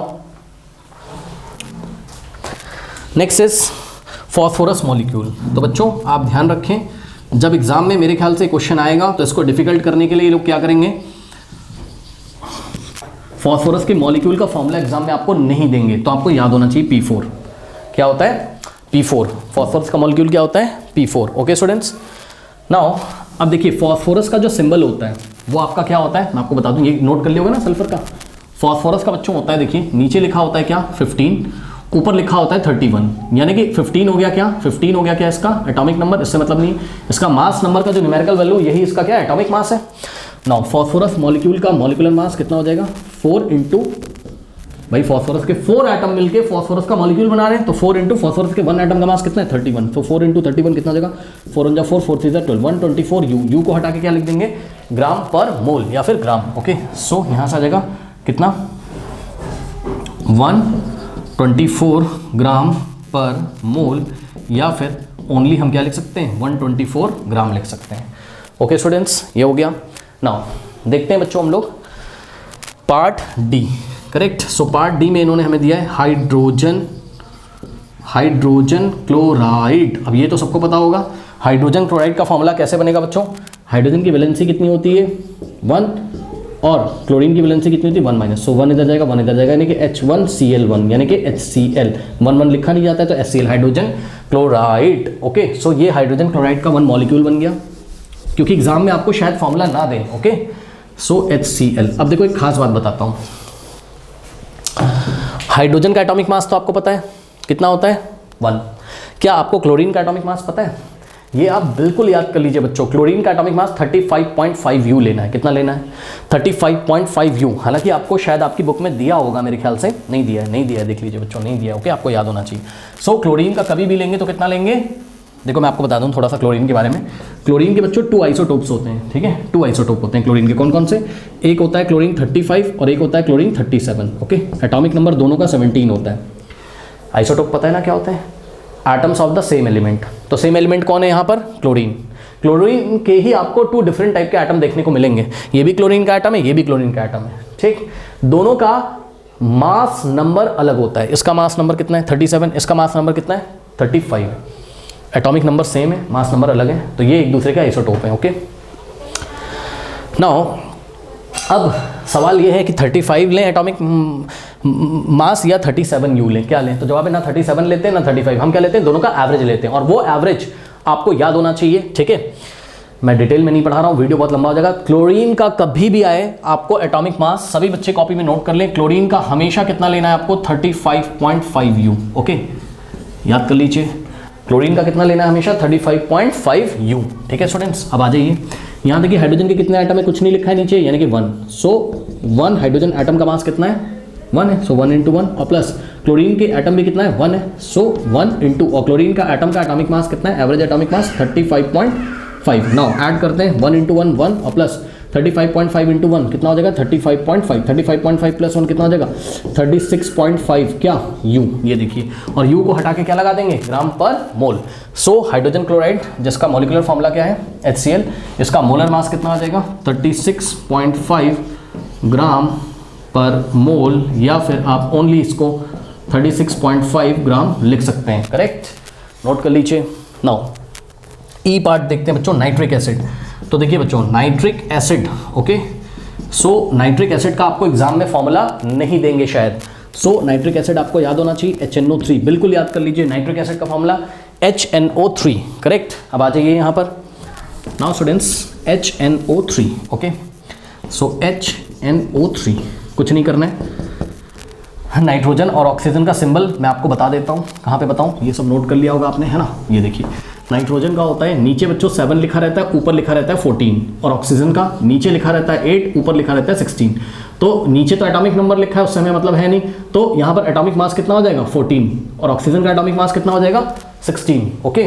now hydrogen के कितने एटम है, 1, सो 1 × हाइड्रोजन के एटम का मास कितना होता है, 1 होता है, प्लस नाइट्रोजन के कितने एटम है, कुछ नहीं लिखा है नाइट्रोजन के नीचे, यानी कि 1, ओके, सो 1 × नाइट्रोजन का एटॉमिक मास कितना है, 14 है, ठीक, और प्लस ऑक्सीजन के कितने एटम है, 3, और 3 × ऑक्सीजन का एटॉमिक मास कितना है, 16, ठीक, ऐड कर दीजिए, 1 × 1 1, और प्लस 1 × 14 14, और प्लस 3 × 16 48, ओके, 14 + 1 होता है बच्चों 15, और 15 + 48, करेक्ट। नाउ 8 + 5 कितना होता है, 8 + 5 13, करेक्ट, बन जाएगा 4 + 1 5 6, सो 63 यू, यू को हटा के क्या लिखेंगे, ग्राम पर मोल। सो नाइट्रिक एसिड का कितना आ जाएगा, 63 ग्राम मोलर मास, है ना, 63 ग्राम पर मोल, या फिर 63 ग्राम, ओके स्टूडेंट्स। तो इस तरीके से इस क्वेश्चन को हैंडल करेंगे, नोट कर लीजिए स्टूडेंट्स। लेते हैं question number 7, what is the mass of, आपको मास निकालना है 1 मोल ऑफ नाइट्रोजन एटम है, ध्यान दीजिएगा, nitrogen atom, 1 mole of nitrogen atoms आपको दिया, इसका मास आपको बताना है, ठीक। सो फॉर्मूला आपको पता है बच्चों, N = M/M, करेक्ट। अब देखिए N क्या है, स्मॉल n क्या है, नंबर ऑफ मोल्स, ठीक, स्मॉल m क्या है, मास, गिवन मास, जो मास आपको दिया रहता है या मास आपको जो निकालना होता है, और कैपिटल M क्या है, मोलर मास, ओके, ये बात आपको पता है। सो यहाँ से n = नहीं पता है तो याद कर लीजिए, number of moles = mass upon molar mass, okay. हमें क्या निकालना है, नंबर ऑफ मोल्स गिवन है, यानी कि n का वैल्यू गिवन है, स्मॉल n बाई 1 मोल है ना, सो 1 मोल, ओके स्टूडेंट्स। हमें क्या बताना है, मास बताना है, यानी कि स्मॉल m की वैल्यू हमें बतानी है, तो हमें क्या पता होना चाहिए, कैपिटल M, यानी कि मोलर मास हमें पता होना चाहिए। तो सुनिए मेरी बात ध्यान से, यहाँ पे बच्चों आप कुछ नोट लगाइए, देखिए मोलर मास हम कैसे निकालते हैं, ठीक, कुछ नहीं करना है, इसने नाइट्रोजन एटम की बात करी तो नाइट्रोजन एटम का मोलर मास निकालोगे, ठीक है ना। देखिए नाइट्रोजन का सिंबल क्या होता है, नीचे 7 लिखा होता है, ऊपर क्या लिखा होता है, 14, ओके।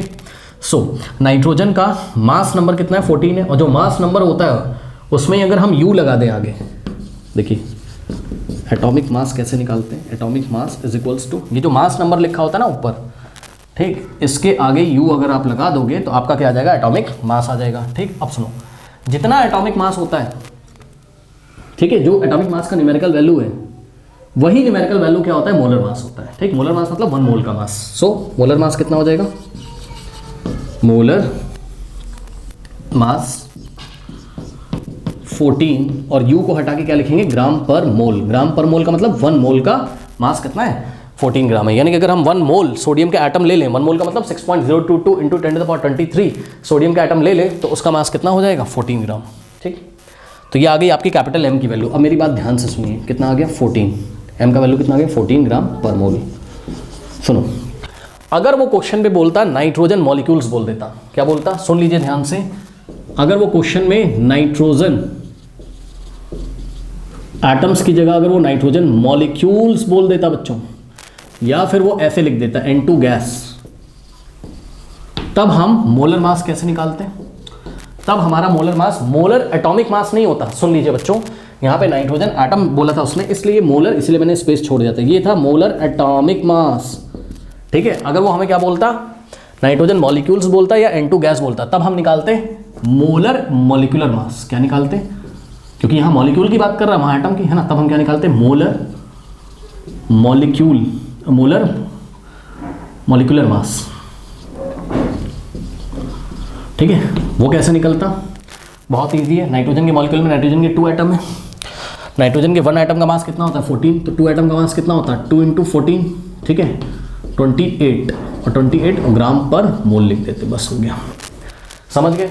एग्जाम में आपको ध्यान रखना है कि कैपिटल M की वैल्यू आपको नाइट्रोजन के केस में 7 लेनी है या 14। अगर एटम्स बोलेगा तो 7 लेना है, अगर मॉलिक्यूल्स या N2 गैस बोलेगा तो आपको क्या लेना है? 28 लेना है। इस बात का आप ध्यान रखिएगा, ठीक है बच्चों। बहरहाल अभी यहाँ पे एटम्स बोला है, इसलिए हम कैपिटल M की वैल्यू कितनी लेंगे?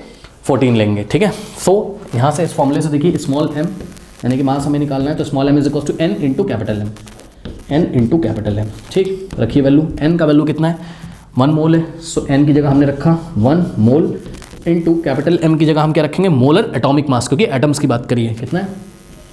14 ग्राम पर मोल, मोल से मोल कैंसिल होगा, 1 × 14 कितना आ जाएगा? 14 ग्राम, करेक्ट बच्चों। सो मास कितना आ गया? 1 मोल नाइट्रोजन एटम्स का मास कितना है? 14 ग्राम है। इस बात का क्या मतलब है? 1 मोल का क्या मतलब होता है? 1 मोल का मतलब होता है 6.022 × 10⁻23 एटम्स। अगर हम नाइट्रोजन के 6.022 × 10⁻23 एटम्स ले लें, 1 मोल का मतलब क्या होता है? इतने एटम्स, इतने एटम्स अगर हम ले लें तो उसका मास कितना होगा? 14 ग्राम होगा। ओके स्टूडेंट्स, ये इसका मीनिंग है। ओके, नोट कर लीजिए। पार्ट 2 देखते हैं। पार्ट 1 में फॉर्मूले हमने आपको सारे बताए थे अभी, ठीक है। कह रहा है कि 4 moles of aluminium atom, okay बच्चों, 4 मोल्स ऑफ एल्युमिनियम एटम का मास आपको बताना है। सो n कितना दिया? स्मॉल n 4m, 4m बोल रहा हूँ, सॉरी।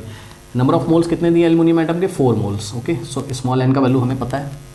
नाउ निकालना क्या है आपको? मास निकालना है, यानी कि स्मॉल m निकालना है। सो n पता है और m फाइंड करना है कैपिटल M, यानी कि मोलर मास आपको चाहिए, ओके। सो मोलर मास कैसे निकालेंगे? देखिए, what is the mass of aluminium atoms बोल दिया उसने, ओके। सो एल्युमिनियम एटम का सिंबल क्या होता है? नीचे 13 लिखा होता है जो कि एटॉमिक नंबर होता है, ऊपर लिखा होता है 27। तो ये ऊपर वाला क्या है? मास नंबर है। क्या है? Mass number. और मास नंबर का न्यूमेरिकल वैल्यू ही क्या होता है? एटॉमिक मास होता है। सो एटॉमिक मास कितना हो जाएगा एल्युमिनियम का? 27U, और U को हटा के अगर हम क्या लगा देंगे? ग्राम पर मोल, तो मोलर मास आ जाएगा। मोलर मास = 27, U को हटा के हमने क्या लगाया? ग्राम पर मोल, बस हो गया। आइए सॉल्व करते हैं। सो मास कितना हो जाएगा? n का वैल्यू कितना है? 4 मोल है, 4 मोल्स इंटू कैपिटल M कितना है? 27 ग्राम पर मोल। सो 27 ग्राम पर मोल, मोल से मोल गया, ओके। और 4 × 27, 4 7 28, ओके। 2 जाएगा, 4 to the 8 + 2 10, यानी कि 108 ग्राम, करेक्ट। यानी कि बच्चों 4 मोल्स ऑफ एल्युमिनियम एटम्स अगर आपको दिए हों तो उसमें एल्युमिनियम का मास कितना होता है? 108 ग्राम होता है, करेक्ट। नोट कर लीजिए। हाँ स्टूडेंट्स, पार्ट C देखते हैं। 10 मोल्स ऑफ सोडियम सल्फाइड। अब देखिए, सोडियम सल्फाइड जो है बच्चों, ठीक है, ये जब आपको एग्जाम में क्वेश्चन देगा तो आपको फॉर्मूला आपकी एनसीईआरटी बुक में दिया है, एग्जाम में नहीं देगा, यही तो परेशानी होती है, ठीक है। सो आपको याद होना चाहिए फॉर्मूला। कैसे याद करेंगे मैं आपको बताता हूँ। देखिए बच्चों, यहाँ पे आ जाइए सबसे पहले सभी लोग। यहाँ पे मैं आपको कुछ सिखा रहा हूँ, ठीक है। इसको आप नोट करके फिर कॉपी में कहीं पे नोट कर लेना, मैं इसको रब कर दूंगा, ठीक। देखो बच्चों, अगर SO3 2- होता है अगर, तो इसको हम बोलते हैं क्या? Sulphide ion. क्या बोलते हैं बच्चों? इसका क्या नाम है? सल्फाइड आयन है। ये क्या है? सल्फाइड आयन है, याद करिए प्लीज। SO3 2- सल्फाइड आयन है। और अगर SO4 के ऊपर 2- लिखा हो तो इसको क्या बोलते हैं? सल्फेट आयन बोलते हैं। प्लीज इन दोनों को कॉपी में नोट लगाइए, याद करिए। देखिए, जब आइट लगता है तो कम ऑक्सीजन होंगे, ITE, आइट का मतलब कम ऑक्सीजन है, चेक करो यहाँ पे ओनली 3 ऑक्सीजन है। और जब ATE, 8 लगता है तो ज्यादा ऑक्सीजन होते हैं, चेक करो यहाँ पे 3 ऑक्सीजन थे, यहाँ पे 4, ठीक। चार्ज सेम है, यहाँ भी 2 माइनस है, यहाँ भी 2 माइनस है, ठीक।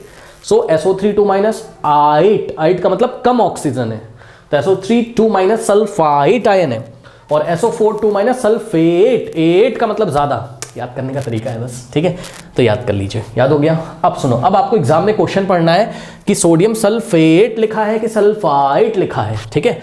अगर उसने लिखा होगा क्या सोडियम सल्फेट, सुन लो बच्चों, गलत मत कर देना, अगर वो एग्जाम में लिखेगा क्या सोडियम सल्फेट, तो आपको फॉर्मूला बनाना है, सोडियम तो सबको पता है Na+ होता है, और सल्फेट के लिए क्या लेंगे SO4 2 माइनस, ठीक। सो यहाँ से क्रॉस वाले मेथड से Na पे चार्ज कितना है 1+, और सल्फेट पे कितना है SO4 पे 2 माइनस, सो 2 इधर जाएगा 1 इधर जाएगा, सो क्या बनेगा Na के नीचे 2 बनेगा, और ये SO4 पे होल 1, ठीक। अब ब्रैकेट लगेगा नहीं क्योंकि 1 हम लिखते नहीं है, तो यहाँ से क्या बन जाएगा फॉर्मूला Na2SO4, Na2SO4 कॉपी में नोट करिए। सोडियम सल्फेट क्या होता है Na2SO4, गलत मत कर देना, सोडियम सल्फेट का क्वेश्चन आएगा तो Na2SO4, ओके। और सोडियम अगर सल्फाइड का क्वेश्चन आएगा तब क्या बनेगा वो हम आपको दिखाते हैं। यहाँ पे आ जाइए जरा, इतना नोट करो, पहले नोट करो, यहाँ पे हम आपको दिखाते हैं क्या सोडियम सल्फाइड का फॉर्मूला कैसे बनेगा। देखिए सोडियम Na+ होता है और सल्फाइड मतलब SO4 आइट है ना, कम ऑक्सीजन है, SO3 2 माइनस, ओके। सो Na और यहाँ पर क्या हो जाएगा 1+, और SO3 पे क्या होता है 2 माइनस, 2 इधर जाएगा 1 इधर जाएगा, सो यहाँ से आएगा Na2 और SO3 होल कितना लगेगा 1, और 1 तो लिखा नहीं जाता है, सो Na2SO3, ठीक है बच्चों। तो ध्यान रखिएगा सोडियम सल्फाइड का फॉर्मूला Na2SO3, लेकिन सोडियम सल्फेट का फॉर्मूला Na2SO4, ठीक है। ये नॉलेज आप डाइजेस्ट कर लीजिए, कर लिया। तो यहाँ से हमें पता चला सोडियम सल्फाइड का बच्चों फॉर्मूला क्या होता है, सोडियम सल्फाइड का Na2SO3। सबसे पहले तो आपको फॉर्मूला पता होना चाहिए, ठीक है ना, पता कर लीजिए फॉर्मूला पहले, क्योंकि एग्जाम में आपको जो परेशानी होगी वो फॉर्मूले से ही होगी, बाकी तो आप कर लोगे, ठीक है। नोट कर लीजिए, कर लिया, रब कर दें, ओके। नाउ अब देखो बच्चों, करना कुछ नहीं है आपको, अब आपको बताना है what is the mass of 10 moles of sodium sulphide, ठीक है। सो ये फॉर्मूला आपको सब पता है, ठीक है। मास निकालना है, नंबर ऑफ मोल्स आपको पता है, नंबर ऑफ मोल्स कितने हैं 10 है, सो N = कितना दिया है 10 मोल्स, ठीक है। अब आपको क्या पता चल जाए, मोलर मास पता चल जाए, किसका सोडियम सल्फाइड का molar mass. So molar mass निकालने के लिए क्या करेंगे, देखिए बच्चों Na2SO3, पहले इसका मॉलिक्यूलर मास निकाल लेंगे, और मॉलिक्यूलर मास U में आता है, U को हटा के ग्राम पर मोल लिख देंगे तो आ जाएगा मोलर मास, ठीक। अब देखिए यहाँ पे कुछ चीज़ें आप लोग देख लीजिए बच्चों, मैं आपको दिखाता हूँ। सोडियम का जो सिंबल होता है नीचे 11 लिखा रहता है, ऊपर 23 लिखा रहता है, ठीक। फिर सल्फर का जो सिंबल होता है नीचे लिखा रहता है 16, ऊपर 32 लिखा रहता है, और ऑक्सीजन का जो है वो है नीचे 8 ऊपर 16। नीचे एटॉमिक नंबर लिखा रहता है, सोडियम का एटॉमिक नंबर 11, सल्फर का एटॉमिक नंबर 16, ऑक्सीजन का एटॉमिक नंबर 8। एटॉमिक नंबर से हमें कोई मतलब नहीं होता है, हमें मास नंबर से मतलब होता है, ठीक है। सो सोडियम का मास नंबर 23, तो सोडियम का एटॉमिक मास 23U, सल्फर का एटॉमिक मास 32U, और ऑक्सीजन का एटॉमिक मास कितना हो जाएगा 16U, करेक्ट। नाउ आ जाइए यहाँ पर, अब सोडियम के कितने एटम है, सोडियम सल्फाइड में Na के नीचे 2 लगा, यानी कि सोडियम के 2 एटम है, तो 1 एटम का मास कितना होता है 23U, तो 2 एटम का मास कितना हो जाएगा 2 × 23 प्लस, अब सल्फर की बारी, S लिखा है ना, S सल्फर कितना है कुछ नहीं लिखा है नीचे, यानी कि 1 है। सो 1 सल्फर के एटम का मास लेना, 1 × सल्फर के एटम का मास कितना है 32U है, सो 1 × 32 लेंगे, और प्लस ऑक्सीजन के बच्चों कितने एटम है यहाँ पे 3 एटम है, ओके।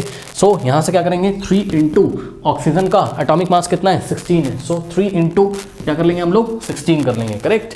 सो यहाँ से सॉल्व करते हैं, 23 × 2 कितना हो जाएगा 46, और प्लस 32 × 1 कितना होगा 32, और प्लस 16 × 3 बच्चों होता है 48, ठीक है। नाउ ऐड कर दीजिए इसको, कितना हो जाएगा 46 और प्लस 32 और प्लस 48। नाउ ऐड करते हैं, 6 + 2 8, 8 + 8 16 बन जाएगा, 4 + 1 5, 5 + 3 8 + 4 12, 126। सो यहाँ से आ गया कितना 126, क्या U, ये हो गया क्या मॉलिक्यूलर मास। अगर U को हटा के आप क्या लगा दोगे ग्राम पर मोल, तो ये हो गया इसका molar mass, okay students. So capital M की वैल्यू कितनी आ गई, मोलर मास कितना आ गया 126 ग्राम पर मोल, सही है। अब यहाँ पे आ जाइए बच्चों, ये सब पहले कॉपी करो फटाफट, इसको बच्चों प्लीज़ वीडियो को पॉज करके कॉपी कर लीजिए, कॉपी करिए स्टूडेंट्स फटाफट, कॉपी कर लिया, चलो अब देखिए यहाँ पे आ जाइए वापस, ठीक है। So m is equals to n। n क्या है? Number of moles. कितने? 10 मोल है, सो 10 मोल इनटू मोलर मास कितना है? 126 ग्राम पर मोल। ओके, सो 126 ग्राम पर मोल। ये मोल से मोल देखिए कैंसिल हो जाएगा और मास कितना आ जाएगा? 126 इंटू 10, 1260 ग्राम। ये देखिए ये आ गया आपका क्या? मास। करेक्ट।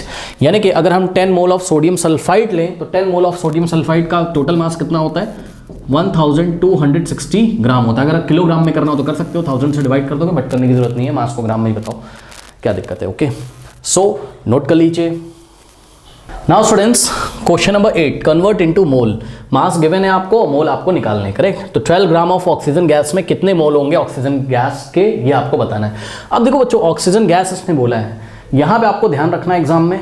ठीक, फॉर्मूला तो सभी बच्चों को पता होगा कि number of moles is equals to given mass upon molar mass, या mass upon molar mass, mass upon molar mass. देखो जिसको नहीं पता है फटाफट देख लो बच्चों। स्मॉल n का मतलब क्या होता है? Number of moles. ठीक, m का मतलब क्या होता है? मास। ठीक है, जो मास आपको क्वेश्चन में दिया होता है, या कभी कभी ये मास आपको निकालना भी होता है, लेकिन अभी ये मास हमको क्या करना है? यह मास अभी हमको दिया हुआ है। करेक्ट, 12 ग्राम। और नीचे कैपिटल M क्या होता है आपका? Molar mass. मोलर मास का मतलब 1 मोल का मास क्या कहलाता है? Molar mass. Okay, so molar mass. ये चीज़ें हो गई। ठीक, अब आपको n का वैल्यू निकालना है, तो मास आपको कितना रखना है? 12 ग्राम। ठीक, अब खास बात यह है कि मोलर मास क्या रखें, कैसे रखें, इस बात का आपको ध्यान रखना है। तो ध्यान दें बच्चों, अगर वो इसकी 2 कैटेगरी होती हैं, ऑक्सीजन बोला तो आपको ध्यान रखना है। अगर ऑक्सीजन एटम्स बोलेगा, ध्यान से सुनिए, केस 1, अगर उसने क्या बोला? ऑक्सीजन एटम्स बोला, तो आपको मोलर एटॉमिक मास रखना है। क्या रखना है? मोलर एटॉमिक मास रखना है। ठीक है, अब ये सब क्या चल रहा है वो मैं आपको बताता हूं। ठीक, और अगर उसने केस 2, अगर उसने आपको बोला क्या? ऑक्सीजन गैस बोल दिया, या फिर उसने ऑक्सीजन मॉलिक्यूल्स बोल दिया, O2 मॉलिक्यूल्स ऐसे करके बोल दिया, O2 मॉलिक्यूल्स बोल दिया। ठीक, या उसने आपको क्या बोल दिया? ऑक्सीजन गैस मॉलिक्यूल्स बोल दिया।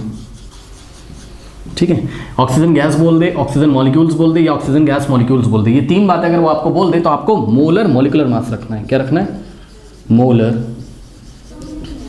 मॉलिक्यूलर मास रखना है। अब निकालते कैसे वो हम आपको बताते हैं, सुनिए। ऑक्सीजन एटम्स की बात कर रहा है, तो एटम का सिंबल तो क्या होता है? Only O। ठीक, नीचे क्या लिखा रहता है? 8, ऊपर क्या लिखा रहता है? 16। करेक्ट बच्चों, नीचे 8, ऊपर क्या लिखा रहता है? 16। 8 तो एटॉमिक नंबर होता है, इससे हमें मतलब नहीं है, और 16 क्या है? मास नंबर है। और मास नंबर का जो न्यूमेरिकल वैल्यू होता है उसी को हम एटॉमिक मास बोलते हैं। यानी कि ऑक्सीजन का एटॉमिक मास कितना हो गया? ऑक्सीजन का एटॉमिक मास बच्चों कितना हो गया? 16U। करेक्ट। तो सुनो, जब मोलर एटॉमिक मास निकालना हो आपको, यानी कि ऑक्सीजन एटम्स की बात कर रहा हो अगर क्वेश्चन में, तो आपको सिंपली इसका एटॉमिक मास लिख देना है और U को हटा के ग्राम पर मोल लिख दोगे। U को हटा के ग्राम पर मोल लिख दोगे। याद रखिएगा, जब वो ऑक्सीजन एटम लिखे अगर क्वेश्चन में, सो तब कैपिटल M यानी कि मोलर मास का वैल्यू हमें क्या रखना है? 16 ग्राम पर मोल। ठीक है, यानी कि हमें उसके मोलर एटॉमिक मास को रखना है, क्योंकि ऑक्सीजन एटम्स के फॉर्म में दिए हुए हैं। ठीक है ना। मोलर एटॉमिक मास का मतलब है 1 मोल ऑक्सीजन के एटम्स की बात कर रहा है। 1 मोल ऑक्सीजन के एटम्स की बात कर रहा है। 1 मोल ऑक्सीजन के एटम का मास कितना है? 16 ग्राम। लेकिन जब वो आपको ऑक्सीजन गैस बोले, अब हमें पता है ऑक्सीजन गैस जो होती है वो ऑक्सीजन के मॉलिक्यूल से मिलकर बनी होती है। ठीक, और ऑक्सीजन के मॉलिक्यूल का फॉर्मूला क्या होता है? O2। यानी कि ऑक्सीजन के 2 एटम मिलके ऑक्सीजन का 1 मॉलिक्यूल बनाते हैं। ठीक, तो ऑक्सीजन मॉलिक्यूल लिखा हो, ऑक्सीजन गैस लिखा हो, या ऑक्सीजन गैस मॉलिक्यूल्स लिखा हो, तो आपको मोलर मास कैसे निकालना है? पहले आप इसका मॉलिक्यूलर मास निकाल लो। ऑक्सीजन का मॉलिक्यूलर मास, ऑक्सीजन के मॉलिक्यूल में ऑक्सीजन के 2 एटम, 1 एटम का मास 16U, तो 2 एटम का मास कितना हो जाएगा? 2 × 16 यानी कि 32, और U को हटा के हम क्या लगा देंगे? ग्राम पर मोल। सही है, तो कैपिटल M की वैल्यू कितनी आ जाएगी? 32 ग्राम पर मोल। इस बात का आपको एग्जाम में बहुत ध्यान रखना है। ठीक है स्टूडेंट्स, आइए अब इस क्वेश्चन को सॉल्व करते हैं। यहाँ ऑक्सीजन गैस बोला था, यानी कि ऑक्सीजन मॉलिक्यूलर फॉर्म में प्रेजेंट है, O2 के फॉर्म में। सो यहाँ पे कैपिटल M की वैल्यू कितनी चलेगी? 32, ध्यान रखिएगा। ठीक, और अगर ऑक्सीजन एटम बोलता है तो हम कैपिटल M की वैल्यू 16 रखते हैं। इस बात का ध्यान रखना है। 9, अब देखिए, number of moles is equals to given mass कितना है? 12 ग्राम। सो 12 ग्राम अपॉन मोलर मास कितना है? 32 ग्राम पर मोल। 32 ग्राम पर मोल। नाउ ये वाला मोल ऊपर जाएगा, ग्राम से ग्राम कैंसिल होगा, सो n की वैल्यू कितनी आ जाएगी, देखो 4 3 ज़ा 12, 4 8 ज़ा कितना होता है 32, 3/8 क्या मोल गया ऊपर, 3/8 मोल। ठीक, इसको सॉल्व करिए। 3 को डिवाइड लगाएंगे 8 से, आइए यहाँ पे लगाते हैं। 3 को बच्चों डिवाइड लगाइए किससे, 8 से लगाइए। तो बच्चों ध्यान से चेक करो, 8 की टेबल ऐसी पढ़नी है, क्या आ जाए, या तो 3 आ जाए या तो 3 से छोटा आ जाए। तो हमें पता है क्या कि 8 1 ज़ा क्या होता है 8, जो कि 3 से बड़ा है। तो हम रिवर्स ऑर्डर में टेबल पढ़ेंगे, यानी कि 8 0 ज़ा कितना होता है 0, सो 8 0 ज़ा कितना हो जाएगा 0, 3 - 0 3। अब हम डेसिमल लगाएंगे और यहाँ पे 0 बढ़ाएंगे, करेक्ट। सो 8 3 ज़ा कितना होता है 24, 30 - 24 6, फिर डेसिमल की हेल्प से बच्चों 0 लगा लेंगे। और यहाँ पर हमें पता है 8 7 ज़ा कितना होता है 56, 60 - 56 4, फिर डेसिमल की हेल्प से 0 लगा लेंगे। नाउ 8 5 ज़ा कितना होता है बच्चों 40 होता है। तो आंसर कितना आ गया हमारा, 3 को 8 से डिवाइड करोगे 0.375। सो नंबर ऑफ मोल्स कितने आ गए 0.375 मोल्स। ओके स्टूडेंट्स, सो जब भी आपको 12 ग्राम ऑक्सीजन गैस दी है तो 12 ग्राम ऑक्सीजन गैस में कितने मोल्स होते हैं ऑक्सीजन गैस के, 0.375 मोल्स होते हैं। ओके, नोट कर लीजिए students. Part B, 20 gram of water में कितने मोल्स हैं ये हमको बताना है। सो मास यहाँ पर गिवन है, स्मॉल m, मास कितना है 20 ग्राम, करेक्ट। उसके बाद वाटर का मोलर मास कितना होता है वो हम आपको निकाल के दिखाते हैं। What is the formula of water, H2O, correct, ये सबको पता होगा। नाउ हाइड्रोजन का सिंबल क्या होता है 1H1, नीचे एटॉमिक नंबर लिखा होता है, ऊपर मास नंबर। मास नंबर ही क्या होता है, मास नंबर का ही न्यूमेरिकल वैल्यू क्या होता है, एटॉमिक मास होता है। तो हाइड्रोजन के कितने एटम है यहाँ 2, करेक्ट। सो अच्छा, ऑक्सीजन का सिंबल क्या होता है, नीचे लिखा रहता है 8, ऊपर लिखा रहता है 16, 16 ही क्या है इसका एटॉमिक मास है। ओके, सो हाइड्रोजन के 2 एटम है, सो 2 × 1 करेंगे और प्लस ऑक्सीजन का 1 एटम है यहाँ, देखिए 1 है, कुछ नहीं लिखा है तो 1 मानेंगे, तो 1 × 16, करेक्ट। तो 2 1 = 2 और प्लस 16 × 1 16, 16 + 2 कितना हो गया 18। यू को हटा के क्या लगाएंगे ग्राम पर मोल, तो यही क्या हो गया वाटर का मोलर मास हो गया। वाटर का मोलर मास हो गया 18 ग्राम पर मोल। और हमें नंबर ऑफ मोल्स निकालना है तो हम फॉर्मूला लगाएंगे mass upon molar mass. Okay, so यहाँ से देखिए बच्चों मास कितना गिवन है हमें 20 ग्राम, सो 20 ग्राम अपॉन मोलर मास कितना है 18 और ग्राम अपर मोल। सो ये मोल जाएगा ऊपर और ग्राम से ग्राम कैंसिल। सो यहाँ से जाएगा देखिए 2 9 ज़ा और 2 10 ज़ा, करेक्ट। सो 10/9, 10 अपॉन कितना हो गया 9 क्या मोल्स। चलिए इसको सॉल्व करते हैं थोड़ा सा और डेसिमल में लेके आते हैं। 10 डिवाइडेड बाय कितना हो जाएगा 9, 9 1 ज़ा 9, 10 - 9 1, फिर डेसिमल लगाएंगे 0 बढ़ाएंगे, correct. I am very sorry, शायद मैंने 10 1 ज़ा बोल दिया था, 9 1 ज़ा 9, ठीक है। ना 9 1 ज़ा कितना आ जाएगा 9, 10 - 9 1, फिर डेसिमल के से 0, फिर 9 1 ज़ा कितना आ जाएगा 9। इस तरीके से बच्चों ये आता ही रहेगा 1.111। तो हमने क्या किया, हमने इसको डेसिमल के 3 प्लेस तक निकाला, मान लो 1.111 मोल्स। ओके, फिर हम इसको राउंड ऑफ कर देंगे तो 1 लास्ट में 1 है जो कि 5 से छोटा है, तो आगे कोई भी डिजिट ऐड नहीं करेंगे, यानी कि 1.11। अगर लास्ट में 5 या 5 से मोर होता तो हम 1 आगे 1 में 1 ऐड करते तो यहाँ 2 आ जाता, मान लो ऐसा होता 1.116 होता। तो 6 5 से बड़ा है तो यहाँ पे हम क्या करते 1 ऐड करते 1.12 हो जाता, करेक्ट। बट अभी ऐसा कुछ नहीं, तो इसका 1.11 मोल और ब्रैकेट में लिखेंगे अप्रॉक्स, ठीक है ना, क्योंकि हमने राउंड ऑफ करके आंसर निकाला है। क्योंकि टर्मिनेटिंग तो है नहीं, है ना, टर्मिनेट तो हो नहीं रहा है, तो 111 आता ही जाएगा रिपीटिंग। तो 1.11 मोल्स अप्रॉक्स, यानी कि 20 ग्राम ऑफ वाटर अगर आपको दिया जाए तो उसमें वाटर के कितने मोल्स होते हैं 1.11 मोल क्या मॉलिक्यूल, वाटर के इतने मोल्स मॉलिक्यूल होते हैं। ओके, नोट कर लीजिए स्टूडेंट्स। पार्ट सी देखते हैं, 22 gram of carbon dioxide. So number of moles is equals to mass upon molar mass. अब बहुत इजी, देखिए मास कितना गिवन है आपको 22 ग्राम, तो यहाँ पर मास कितना गिवन है 22 ग्राम। कार्बन डाइऑक्साइड का फॉर्मूला क्या होता है स्टूडेंट्स CO2, ये सबको पता होगा। कार्बन का सिंबल क्या होता है, नीचे 6 ऊपर 12 लिखा रहता है। ऑक्सीजन का सिंबल नीचे 8 ऊपर 16 लिखा रहता है। तो नीचे एटॉमिक नंबर है और ऊपर क्या है मास नंबर है। तो कार्बन का मास नंबर कितना है 12, यानी कार्बन का एटॉमिक मास 12U हो जाएगा, ठीक। सो कार्बन के कितने एटम है यहाँ पे, कुछ नहीं लिखा है कार्बन के नीचे, यानी कि 1 एटम है। सो 1 × क्या करेंगे 12 और प्लस ऑक्सीजन कितने 2, यानी कि 2 × 16। सो यहाँ से आ जाएगा 12 1 = 12 प्लस 16 2 = 32। नाउ 32 + 12 कितना हो जाएगा 44। ओके स्टूडेंट्स, नाउ 44 क्या ग्राम पर मोल, ये हो गया इसका molar mass. Now number of moles is equals to given mass कितना है 22 ग्राम अपॉन मोलर मास कितना है 44 ग्राम पर मोल। ओके स्टूडेंट्स, ना मोल जाएगा कहाँ, न्यूमरेटर में, ग्राम से ग्राम कट जाएगा और 22 1 जा 22 और 22 2 जा 44। सो n इज इक्वल्स टू 1/2 क्या मोल्स। ओके 1/2 कितना होता है बच्चों 0.5 होता है, सभी को पता है। 1/2 1 को 2 से डिवाइड करो कितना आ जाएगा 0.5। सो 0.5 मोल्स। ओके स्टूडेंट्स, यानी कि अगर हम 22 gram of carbon dioxide gas लें तो उसमें कार्बन डाइऑक्साइड के 0.5 मोल्स मॉलिक्यूल्स होंगे। ओके स्टूडेंट्स, नोट कर लीजिए। Question number 9, what is the mass of 0.2 moles of oxygen atoms. Please ध्यान दें बच्चों, ऑक्सीजन एटम्स अगर कभी भी लिखा रहेगा और ऑक्सीजन मॉलिक्यूल लिखा रहेगा, दोनों में अंतर होता है, ठीक है ना। आप अपनी कॉपी में फिर से नोट लगाइए, अगर आपने पुराने वीडियोस देखे हैं तो शायद आपको पता हो, जिन बच्चों को नहीं पता है नोट लगाएं। देखिए बच्चों, केस 1 केस 2। ओके, ऑक्सीजन का सिंबल तो सभी को पता है, ऑक्सीजन के नीचे 8 लिखा रहता है, ऊपर 16। ये नीचे क्या है, एटॉमिक नंबर होता है, एटॉमिक नंबर, और ऊपर क्या लिखा रहता है, मास नंबर। सही बच्चों, ठीक है। सो मास नंबर का ही न्यूमेरिकल वैल्यू क्या होता है, उसका एटॉमिक मास, यानी कि ऑक्सीजन के एटम का मास कितना होगा 16U। तो सुनो, अगर उसने आपको बोला है क्वेश्चन में ऑक्सीजन एटम्स बोल दिया है, क्या बोल दिया है, ऑक्सीजन एटम्स बोल दिया है बच्चों, तो मोलर मास कैसे निकालते हैं, मोलर मास को किससे दिखाते हैं, पहले तो ये फॉर्मूला आपको बताना चाहिए। देखिए, number of moles is equals to given mass या मास अपॉन मोलर मास। सभी बच्चे नोट करें, एन का मतलब क्या है, number of moles. Okay, M का मतलब क्या है, मास। एम का मतलब क्या है, मोलर मास।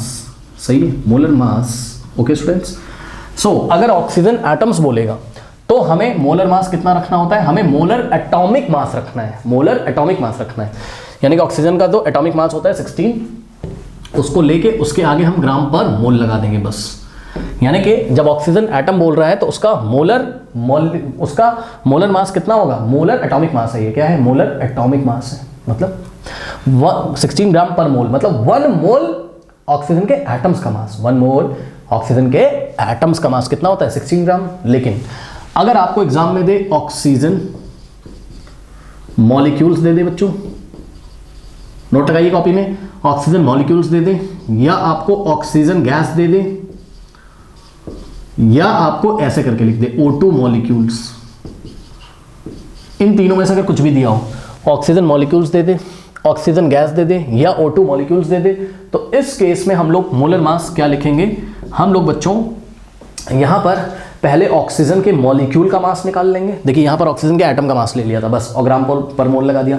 अब हम ऑक्सीजन के मॉलिक्यूल का मास लेंगे। ऑक्सीजन का मॉलिक्यूल का सिंबल क्या होता है, O2, ठीक, और 1 ऑक्सीजन के एटम का मास कितना होता है 16, और ऑक्सीजन का 1 मॉलिक्यूल ऑक्सीजन के 2 एटम से मिलकर बना होता है, यानी कि ऑक्सीजन के मॉलिक्यूल का मास कितना हो जाएगा 2 इंटू, भाई 1 एटम का जितना मास होता है कितना होता है 1 एटम का 16, तो 2 एटम का कितना हो जाएगा 2 इंटू 16, और 2 एटम मिलकर ही तो मॉलिक्यूल बना रहे हैं, यानी कि मॉलिक्यूल का मॉलिक्यूलर मास कितना होगा 32U। ये तो मॉलिक्यूलर मास है, लेकिन हमें मॉलिक्यूलर मास निकालना है, तो U को हटा के हम क्या लगा देंगे, ग्राम पर मोल। बच्चों कॉपी में वेरी इंपॉर्टेंट नोट लगाएंगे, अगर वो एग्जाम में आपको ऑक्सीजन एटम बोल रहा है तब तो कैपिटल M, यानी मोलर मास की वैल्यू क्या रखनी है, यहां पे ये M क्या है, मोलर एटॉमिक मास है। क्या है, मोलर मास भी 2 तरीके के होते हैं ना, मोलर एटॉमिक मास, और यहां पर कैपिटल M क्या है, मोलर मॉलिक्यूलर मास है, मोलर मॉलिक्यूलर मास। ठीक है, शॉर्ट में हम उसको मोलर मास बोलते हैं, लेकिन जब एटम की बात कब करता है तो मोलर एटॉमिक मास, और जब मॉलिक्यूल की बात करता है तो मोलर मॉलिक्यूलर मास। समझ गए। तो ऑक्सीजन एटम्स में M का वैल्यू, कैपिटल M का वैल्यू 16 रखना है, और अगर ऑक्सीजन मॉलिक्यूल बोला है, ऑक्सीजन गैस बोला है, या ऑक्सीजन मॉलिक्यूल्स बोला है, तो आपको कैपिटल M का वैल्यू कितना रखना है 32 ग्राम पर मोल। ओके, ध्यान रखिएगा। नाउ स्टूडेंट्स, यहाँ पे देखिए आपको N का वैल्यू दिया हुआ है, स्मॉल n का कितना है 0.2 मोल्स। आपको मास बताना है कि स्मॉल m निकालना है, so n is equals to m upon capital M। देखो स्मॉल m मास बताना है, तो मास इज इक्वल्स टू कितना आ जाएगा n इंटू m, भाई ये इससे मल्टीप्लाई हो जाएगा n into capital M। Now small n कितना है 0.2 मोल्स, सो 0.2 मोल्स। अब आपको मोलर मास रखना है, तो ऑक्सीजन एटम बोला है उसने, इसलिए मोलर मास कितना रखेंगे 16, सो 16 ग्राम पर मोल। ओके, मोल से मोल कट जाएगा, और 16 2 जा 32, ओके, यानी कि 0.2 से किया था तो 3.2 क्या आ जाएगा, मोल्स नहीं ग्राम। ओके, सो बच्चों इसका ये मतलब है 0.2 मोल ऑफ ऑक्सीजन एटम्स का मास कितना होता है 3.2 2 ग्राम। ओके, नोट कर लीजिए। Now students, part B, 0.5 moles of water molecules. Correct, इसका हमें मास बताना है। तो हमें पता है number of moles is equals to mass upon molar mass. So mass is equals to क्या हो जाएगा, number of moles into molar mass.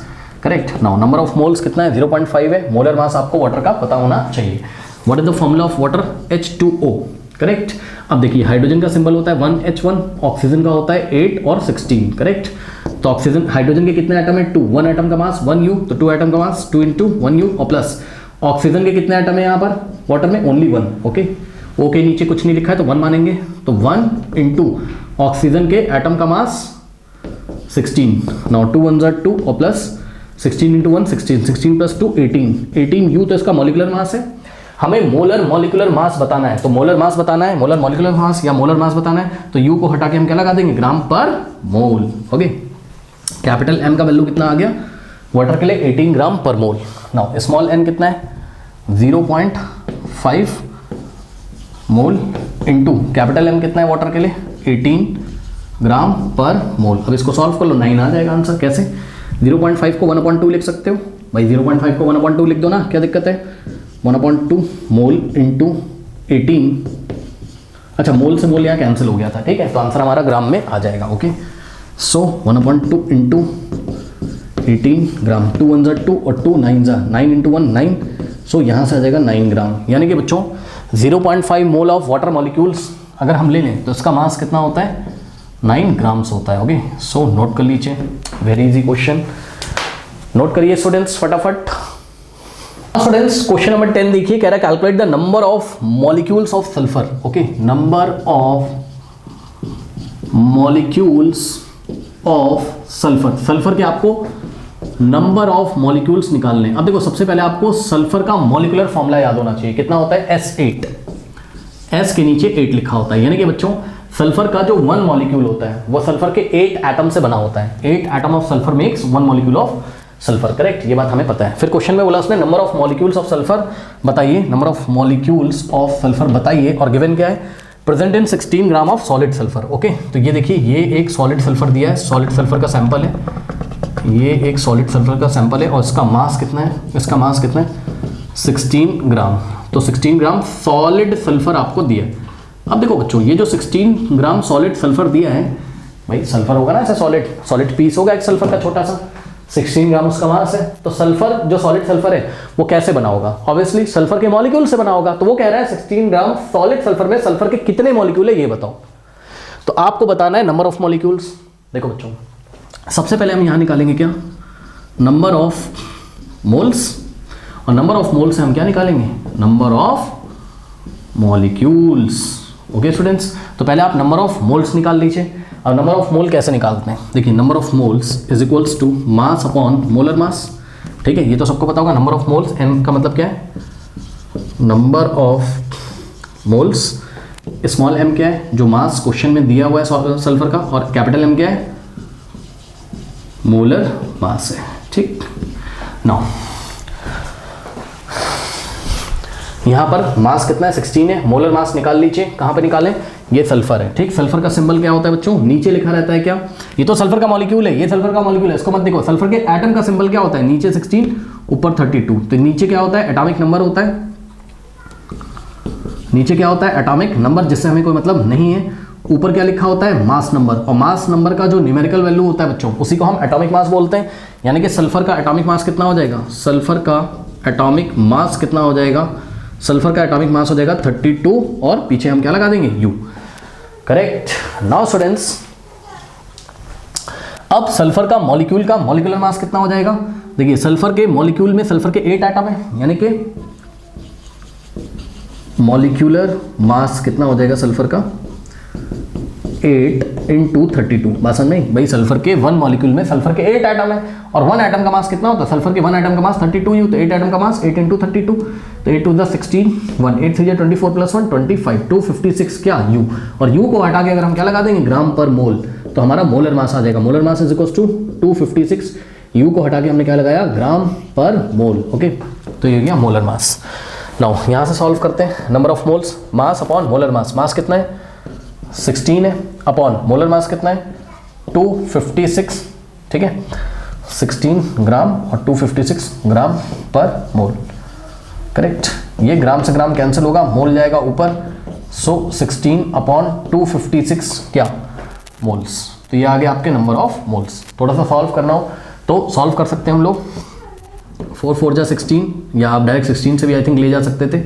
Okay, 4 6 जा 24 बन जाएगा, 4 4 जाओगे, यस, 4 1 जा 4, 4 1 जा 4 और 4 6 जा 24। ये आप 16 से लाते हैं, 16 1 जा 16, 16 16 जा 256 होता है।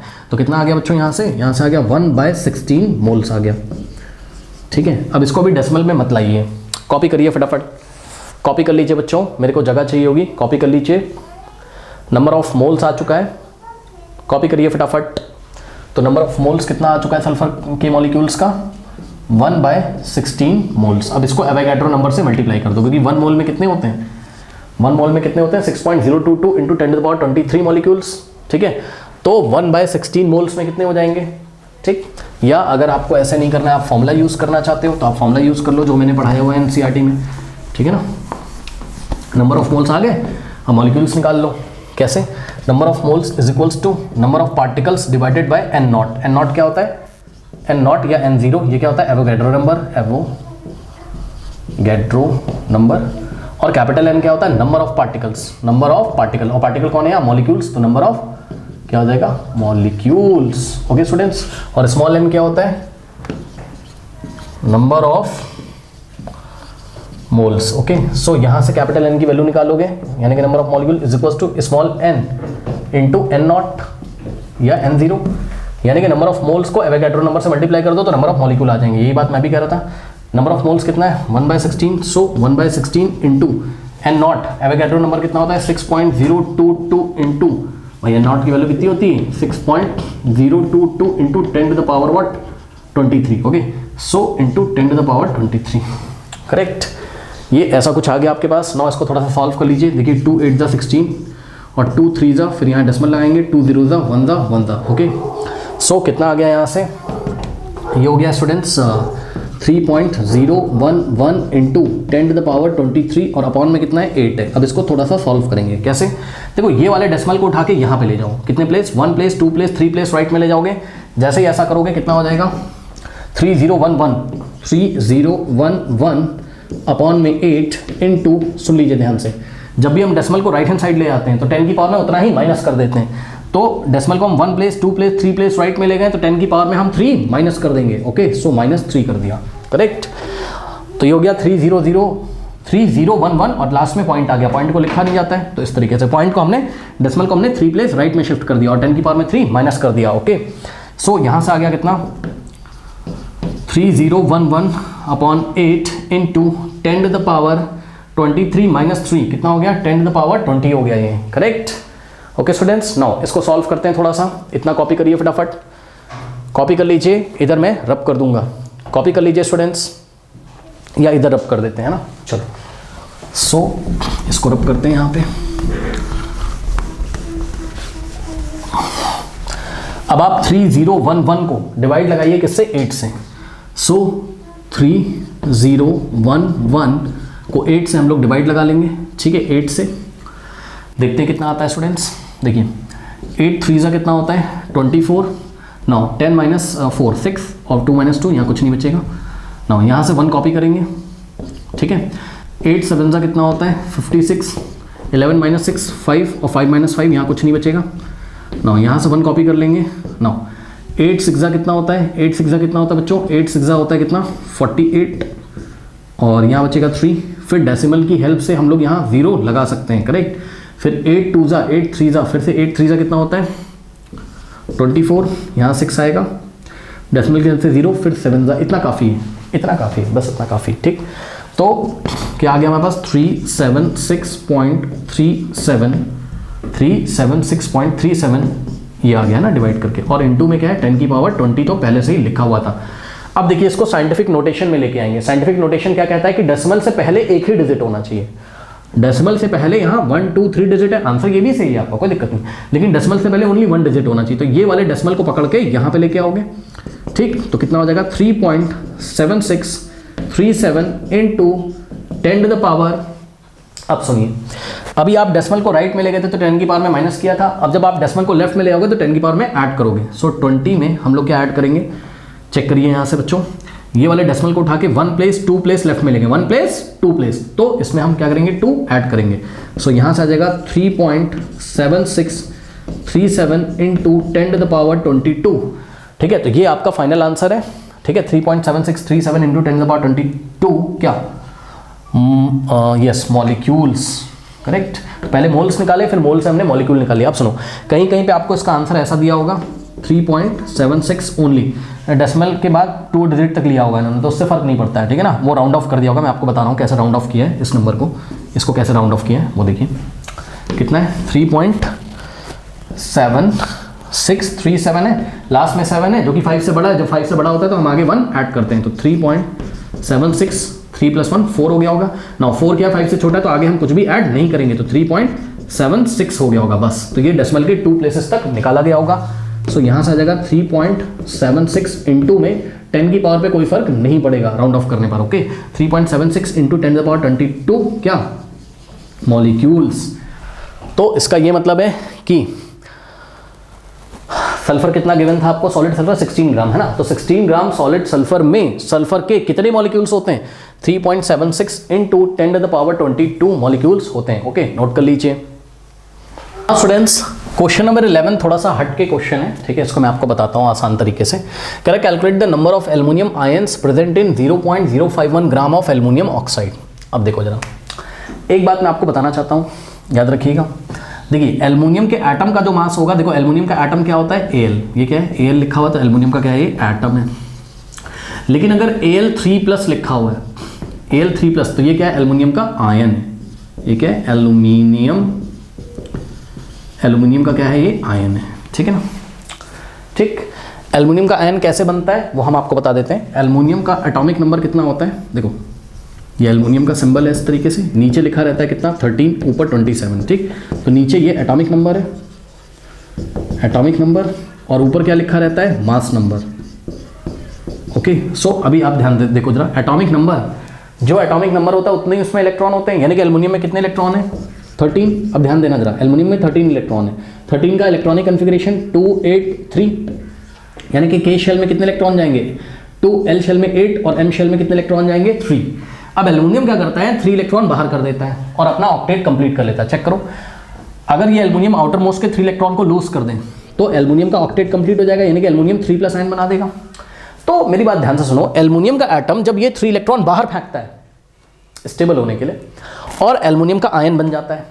ठीक, तो 3 इलेक्ट्रॉन जो बाहर निकले बच्चों, इलेक्ट्रॉन का मास बहुत कम होता है। ध्यान से सुन लीजिए, इलेक्ट्रॉन का मास बहुत कम होता है, बात हमें पता है। इलेक्ट्रॉन का मास नेग्लिजिबल होता है। ओके, तो जब एल्युमिनियम का एटम 3 इलेक्ट्रॉन बाहर निकाल देता है, तो उसके बावजूद भी एल्युमिनियम के एटम का मास कुछ तो कम हुआ होगा, मना नहीं कर रहे हैं, लेकिन एल्युमिनियम के एटम का जितना मास होता है उतना ही एल्युमिनियम के आयन का मास हम अज्यूम कर लेते हैं। सुन लो ध्यान से, एल्युमिनियम का एटम था पहले ये, तो इसमें 2, 8, 3 इलेक्ट्रॉन थे, टोटल 13 इलेक्ट्रॉन थे। एल्युमिनियम आयन में कितने हो जाएंगे, 2, 8, क्योंकि ये 3 इलेक्ट्रॉन बाहर चले गए। भाई जितने इलेक्ट्रॉन बाहर जाते हैं उतना ही तो उसके ऊपर पॉजिटिव चार्ज आता है ना, तो 3 इलेक्ट्रॉन बाहर चले गए तो इस पर 3+ आ गया, करेक्ट। अब सुनो, ये एल्युमिनियम का क्या है, एटम है, ठीक, लेकिन ये एल्युमिनियम का क्या है, आयन है। इस बात का आपको ध्यान रखना है। और mass of aluminium atom is equal to mass of aluminium ion, दोनों के मास इक्वल है, याद रखिएगा। दोनों के mass of aluminium atom is equal to what, mass of aluminium ion. इस बात का आपको ध्यान रखना है, क्यों, क्योंकि उसने 3 इलेक्ट्रॉन निकाल दिए, हम मना नहीं कर रहे हैं, लेकिन बच्चों इलेक्ट्रॉन का मास तो बहुत कम होता है ना, तो 3 इलेक्ट्रॉन निकाल दिए हैं, फिर भी उसके मास पे कोई फर्क नहीं पड़ेगा, यानी कि mass of aluminium atom is equal to mass of aluminium ion. पहली बात तो आपको ये याद रखनी है, याद हो गई। चलो, अब आपको फॉर्मूला बताना है किसका, एल्युमिनियम ऑक्साइड का। ठीक है, तो what is the formula of aluminium oxide. Aluminium पे होता है 3+ और ऑक्साइड होता है क्या, 2-। सो यहाँ से हो जाएगा, एल्युमिनियम पे देखिए 3+ चार्ज है, ऑक्सीजन पे 2- है, 2 इधर आएगा, 3 इधर आएगा, सो Al2O3। ये एल्युमिनियम ऑक्साइड का क्या है, फॉर्मूला है, करेक्ट। ओके स्टूडेंट्स, नाउ अब देखिए ये एल्युमिनियम ऑक्साइड जो है, ठीक है, ध्यान देंगे यहाँ पे, ये एल्युमिनियम ऑक्साइड जो है, अगर हम इसको मोल्टन स्टेट में लेके आए, मोल्टन मतलब समझते हैं इसको पिघला दें, अगर हम मेल्ट कर दें, तो अगर हम किसी आयनिक कंपाउंड को मेल्ट कर देते हैं तो हमें करस्पॉन्डिंग आयंस मिल जाते हैं। सही है, अब आप चेक करो, Al2O3 कौन कौन से आयन से मिलकर बना है? एल्युमिनियम आयन से और ऑक्साइड आयन से, ठीक है। तो Al2O3 को जब मेल्ट करोगे आप, इसको हमने मेल्ट कर दिया, खूब हाई टेम्परेचर पे इसको हमने गर्म कर दिया, ये मेल्ट हो गया। तो मेल्ट हो जाएगा तो एल्युमिनियम के कितने एटम मिलेंगे? चेक करो, एल्युमिनियम के कितने एटम है? यहाँ पे 2, तो 2 एटम से 2 एल्युमिनियम आयन मिलेंगे। बात समझो बच्चों, कुछ नहीं किया मैंने, देखो बात समझो। हमें पता है कि इससे एल्युमिनियम आयन तो मिलेगा Al3+, लेकिन कितने? उतने ही जितने यहाँ एल्युमिनियम के एटम है। कितने?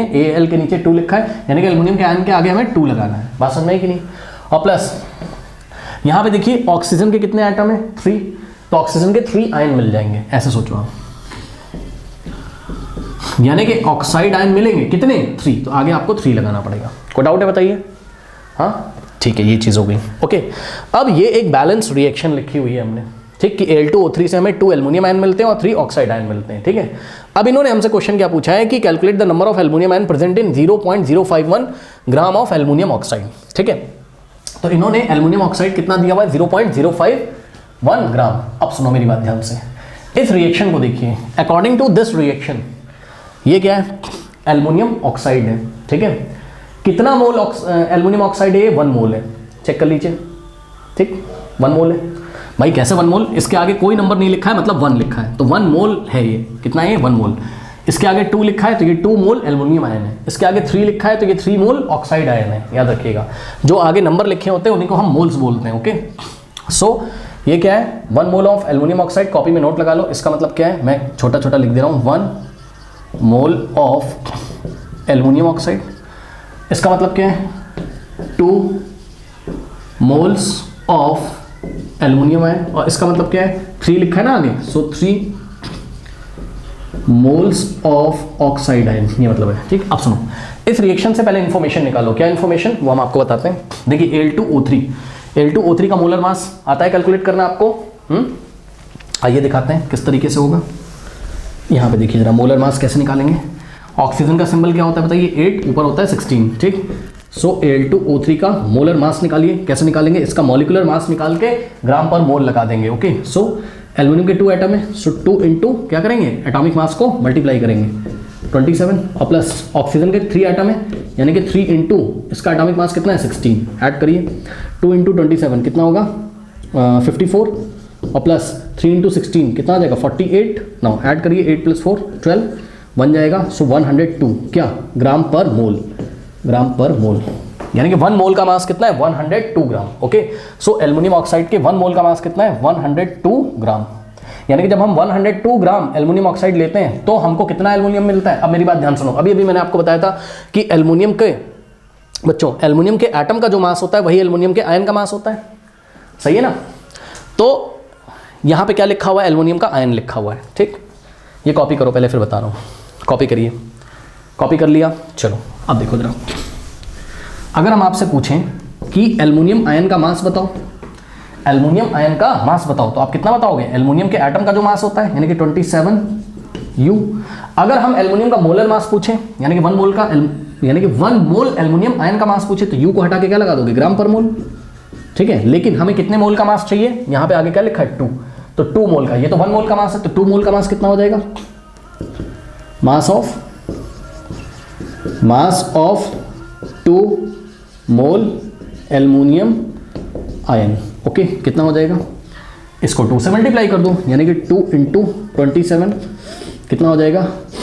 54 ग्राम। ओके, सो यहाँ पर ये कितना आ गया हमारे पास? 54 ग्राम एल्युमिनियम आयन, प्लस ऑक्सीजन कितने मोल है यहाँ पे? 3 मोल। 1 मोल ऑक्सीजन, ये एटम है, मतलब समझ रहे हो ना। वैसे तो हमें यहाँ ऑक्सीजन का कोई काम नहीं है, आप इसको छोड़ ही दो, रहने दो, इसका कुछ नहीं करना है। बस आप ये देखो जरा, जब हम 102 ग्राम एल्युमिनियम ऑक्साइड लेते हैं तो हमें 54 ग्राम एल्युमिनियम आयन मिलता है। मास बता रहा हूँ, मास अभी मास निकाल रहा हूँ, ठीक है। ओके स्टूडेंट्स, तो आप एक काम करो, यूनिटरी मेथड लगाओ। हम सबसे पहले लिखेंगे 102 ग्राम एल्युमिनियम ऑक्साइड से हमें 54 ग्राम एल्युमिनियम आयन मिलता है। ये सुनो, according to this reaction. Okay, तो हम लिखेंगे क्या? From 102 gram aluminium oxide, okay, we get हमें कितना मास मिलता है एल्युमिनियम आयन का? We get 54 gram of aluminium ion. क्या मैंने सही लिखा? बिल्कुल सही लिखा है कि 102 ग्राम एल्युमिनियम ऑक्साइड लेने से हमें 54 ग्राम एल्युमिनियम आयन मिलता है, ठीक। तो 1 ग्राम एल्युमिनियम ऑक्साइड अगर आप लोगे तो देयरफॉर 1 ग्राम एल्युमिनियम ऑक्साइड लेने से okay we get, unitary method आता है लगाना, अगर 102 ग्राम से इतना ग्राम एल्युमिनियम मिलता है तो 1 ग्राम एल्युमिनियम ऑक्साइड से कितना मिलेगा, 54 को उठा के हम डिवाइड लगाएंगे किससे, 102 से। ओके सो 102 से हम डिवाइड लगा देंगे तो इतना ग्राम क्या मिलेगा हमें of aluminium ion.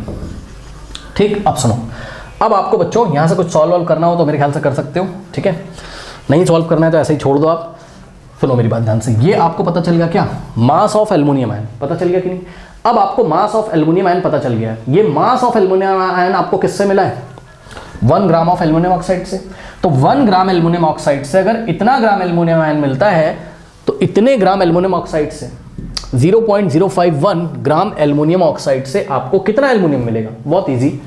1 gram aluminium oxide से अगर इतना एल्युमिनियम आयन मिलता है तो उन्होंने क्वेश्चन में हमें क्या दिया है कि 0.051 ग्राम एल्युमिनियम ऑक्साइड से कितने एल्युमिनियम आयन मिलेंगे। तो कितने एल्युमिनियम आयन का मास मिलेगा, पहले हम मास निकाल लेंगे और मास से हम क्या निकाल लेंगे, नंबर ऑफ एल्युमिनियम आयन निकाल लेंगे। तो सुनो मेरी बात ध्यान से, 1 ग्राम एल्युमिनियम ऑक्साइड से इतना एल्युमिनियम आयन मिलता है तो 0.051 ग्राम, तो देयरफॉर 0.051 ग्राम एल्युमिनियम ऑक्साइड से हमें कितना एल्युमिनियम मिलेगा। तो इसको उठा के हम मल्टीप्लाई कर देंगे किससे, 0.051 से। ओके यानी कि 0.051 इंटू 54 अपॉन 102, ठीक है, ये इधर का कॉपी करिए, इधर का कॉपी करिए, कॉपी कर लिया।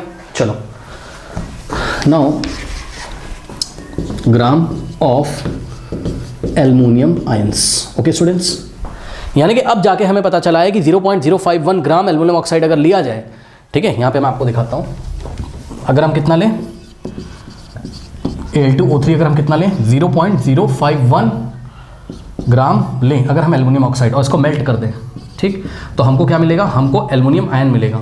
ठीक, कितना एल्युमिनियम आयन मिलेगा हमें मिलेगा, बैलेंस रिएक्शन लिख रहा हूँ यहाँ पे मैं, है ना, 3O2 माइनस। ठीक, तो हमें कितना एल्युमिनियम आयन मिलेगा बच्चों, इतना मास मिलेगा, कितना मिलेगा 0.051 इंटू 54 अपॉन 102 ग्राम। ठीक है, ऑक्सीजन से कोई मतलब है नहीं, हमें पता चल गया 0.051 ग्राम एल्युमिनियम ऑक्साइड से हमें इतना ग्राम एल्युमिनियम आयन मिलेगा। ओके, ये हमने मास निकाल लिया। ओके, किसका, एल्युमिनियम आयन का, करेक्ट। नाउ स्टूडेंट्स, इसको हम थोड़ा सा अगर सॉल्व करना चाहें तो कर भी सकते हैं। ठीक है, आइए यहीं पे इसको कर लेते हैं, इसको कॉपी करिए, पहले इतना कॉपी करिए। ठीक, अब देखो जरा इसको थोड़ा सॉल्व करते हैं ना, तो 0.051 इंटू 54, ठीक, अपॉन 102, यहाँ से पॉइंट हटाएंगे, यहाँ क्या आ जाएगा 1000, करेक्ट। अब देखो हमारे पास क्या हो गया, यहाँ से हो गया हमारे पास, ऊपर बचा 051 यानी कि 51 इंटू 54 अपॉन में क्या हो गया 1000 इंटू 102। ओके, अब देखो मेरे ख्याल से 51 1 जा 51 और 51 2 जा कितना होता है 102। देखो 2 1 जा 2 और 2 5 जा 10, यस, तो यहाँ से कैंसिल हो जाएगा, 51 1 जा 51, 51 2 जा। ओके, ना यहाँ से 2 1 जा 2 और 2 2 जा 4, 2 7 जा, तो 27 बाय कितना आ गया 1000, क्या ग्राम, कितना आ गया 27 बाय 1000 कितना होता है 0.027 ग्राम, करेक्ट।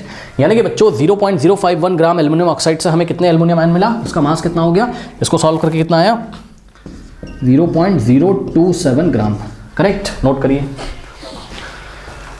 नोट कर लीजिए स्टूडेंट्स, नोट करिए, कर लिया। अब एक बात फाइनल में आपको फिर से बताता हूँ कि मैं आपको ये कहना चाहता हूँ कि उन्होंने हमें क्या दिया था, उन्होंने हमें एल्युमिनियम ऑक्साइड दिया था, कितना 0.051 ग्राम एल्युमिनियम ऑक्साइड दिया था। यूनिटरी मेथड लगा के सारा इन्फॉर्मेशन लेके हमें पता चला कि यहाँ से हमें एल्युमिनियम आयन का कितना मास मिलेगा, एल्युमिनियम आयन का हमें यहाँ से मिलेगा कितना 0.027 ग्राम। अब सुनो, लेकिन उन्होंने हमसे ये पूछा था कि कितना एल्युमिनियम मिलेगा, उसका मास नहीं पूछा था, कितना एल्युमिनियम आयन मिलेगा उसका मास नहीं पूछा था, कितने नंबर ऑफ एल्युमिनियम आयन्स मिलेंगे ये पूछा था। तो अभी तक हमने क्या निकाल लिया है 0.051 ग्राम एल्युमिनियम ऑक्साइड से हमें इतना ग्राम एल्युमिनियम आयन मिलेगा, यानी कि एल्युमिनियम आयन का मास निकाल चुके हैं। मास से क्या निकाल लेंगे मोल, और मोल से क्या निकाल लेंगे नंबर ऑफ एल्युमिनियम आयन्स निकाल लेंगे। ओके, अब आपको यहाँ पर क्या पता चल गया, मास पता चल गया है, और नंबर ऑफ मोल्स का फॉर्मूला क्या होता है मास अपॉन मोलर मास, करेक्ट। तो यहाँ से हम लोग क्या निकाल लेंगे, नंबर ऑफ मोल्स निकाल लेंगे, करेक्ट। तो चलिए आइए यहाँ से नंबर ऑफ मोल्स हम निकालते हैं। तो किस तरीके से, number of moles is equals to mass, mass कितना है 0 भाई बात समझो, पहले हमने ये बोला कि 0.051 ग्राम एल्युमिनियम ऑक्साइड से हमें इतना ग्राम क्या मिलता है, एल्युमिनियम आयन। तो एल्युमिनियम आयन का मास पता चल गया, लेकिन एल्युमिनियम आयन के आयंस बताने हैं हमें, कितने मिले, किससे, 0.051 ग्राम एल्युमिनियम ऑक्साइड से। तो मास से मोल पे चले जाओ, कैसे आ जाएगा, number of mole is equal to mass upon molar mass. Mass कितना है, 0.027 ग्राम। हाँ भाई, मोलर मास किसका, एल्युमिनियम आयन का। एल्युमिनियम आयन का मोलर मास कितना होगा, जितना एल्युमिनियम के एटम का होता है भाई। Mass of aluminium atom is equal to mass of aluminium ion. तो एल्युमिनियम का कितना होता है, 27, याद है ना, एल्युमिनियम कितना होता है, 27, ठीक, सॉरी ये 13 और ये 27, एल्युमिनियम का एटॉमिक मास 27। सो 27 यू को हटा के क्या लगाएंगे, ग्राम पर मोल, तो मोलर मास आ जाएगा, ठीक, मोल जाएगा ऊपर, ग्राम से ग्राम कट जाएगा, ठीक। इसको सॉल्व कर लीजिए, तो number of moles is equals to कितना आ जाएगा, 0.027 अपॉन 27, करेक्ट। सो 27 बन जाए 27, 27 बन जाए, सो 0.001 आ गया ये, करेक्ट। तो नंबर ऑफ मोल्स कितने आ गए बच्चों हमारे यहाँ पर, 0.001 आ गया, ओके। सो यहाँ से number of moles is equals to 0.001, ठीक है। इतने नंबर ऑफ मोल्स हमें क्या मिलेंगे, एल्युमिनियम आयन मिलेंगे, यानी कि इतने ग्राम में कितने मोल है, 0.001 मोल्स। अब मोल से हम क्या निकाल लेंगे, नंबर ऑफ आयंस निकाल लेंगे, कैसे, इसको एवोगैड्रो नंबर से मल्टीप्लाई कर दो, ओके। नोट कर लीजिए फटाफट, नोट कर लीजिए स्टूडेंट्स, नोट कर लिया है, चलो। अब देखिए यहां पर हम क्या करेंगे,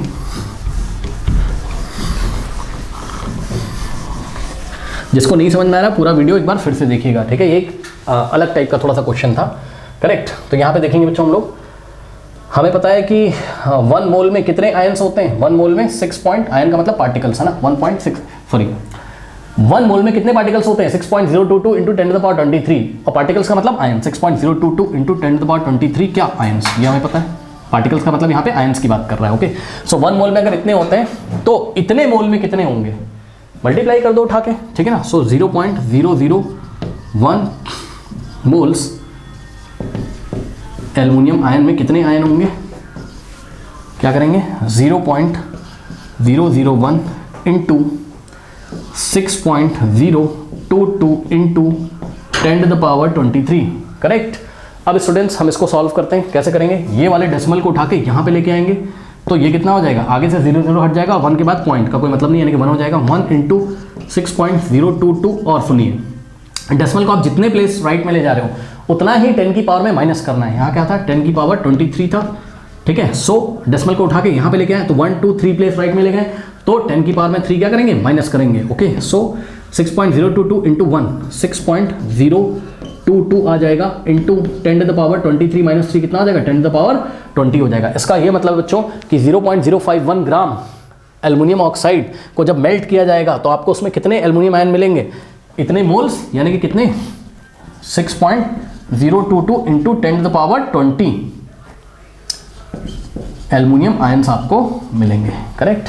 तो ये पूरा प्रोसेस था, वीडियो को एक बार फिर से रिवर्स करके देख लीजिए, सारी चीज़ें आपको समझ में आ जाएंगी अगर कुछ भी समझ में नहीं आया, ओके। नाउ स्टूडेंट्स, ये आपका एनसीईआरटी एटम्स एंड मॉलिक्यूल्स का सॉल्यूशन फिनिश हो गया है। तो मिलते हैं किसी और वीडियो के साथ, किसी और चैप्टर के साथ, तब तक के लिए पढ़ते रहिए, ऑल द बेस्ट।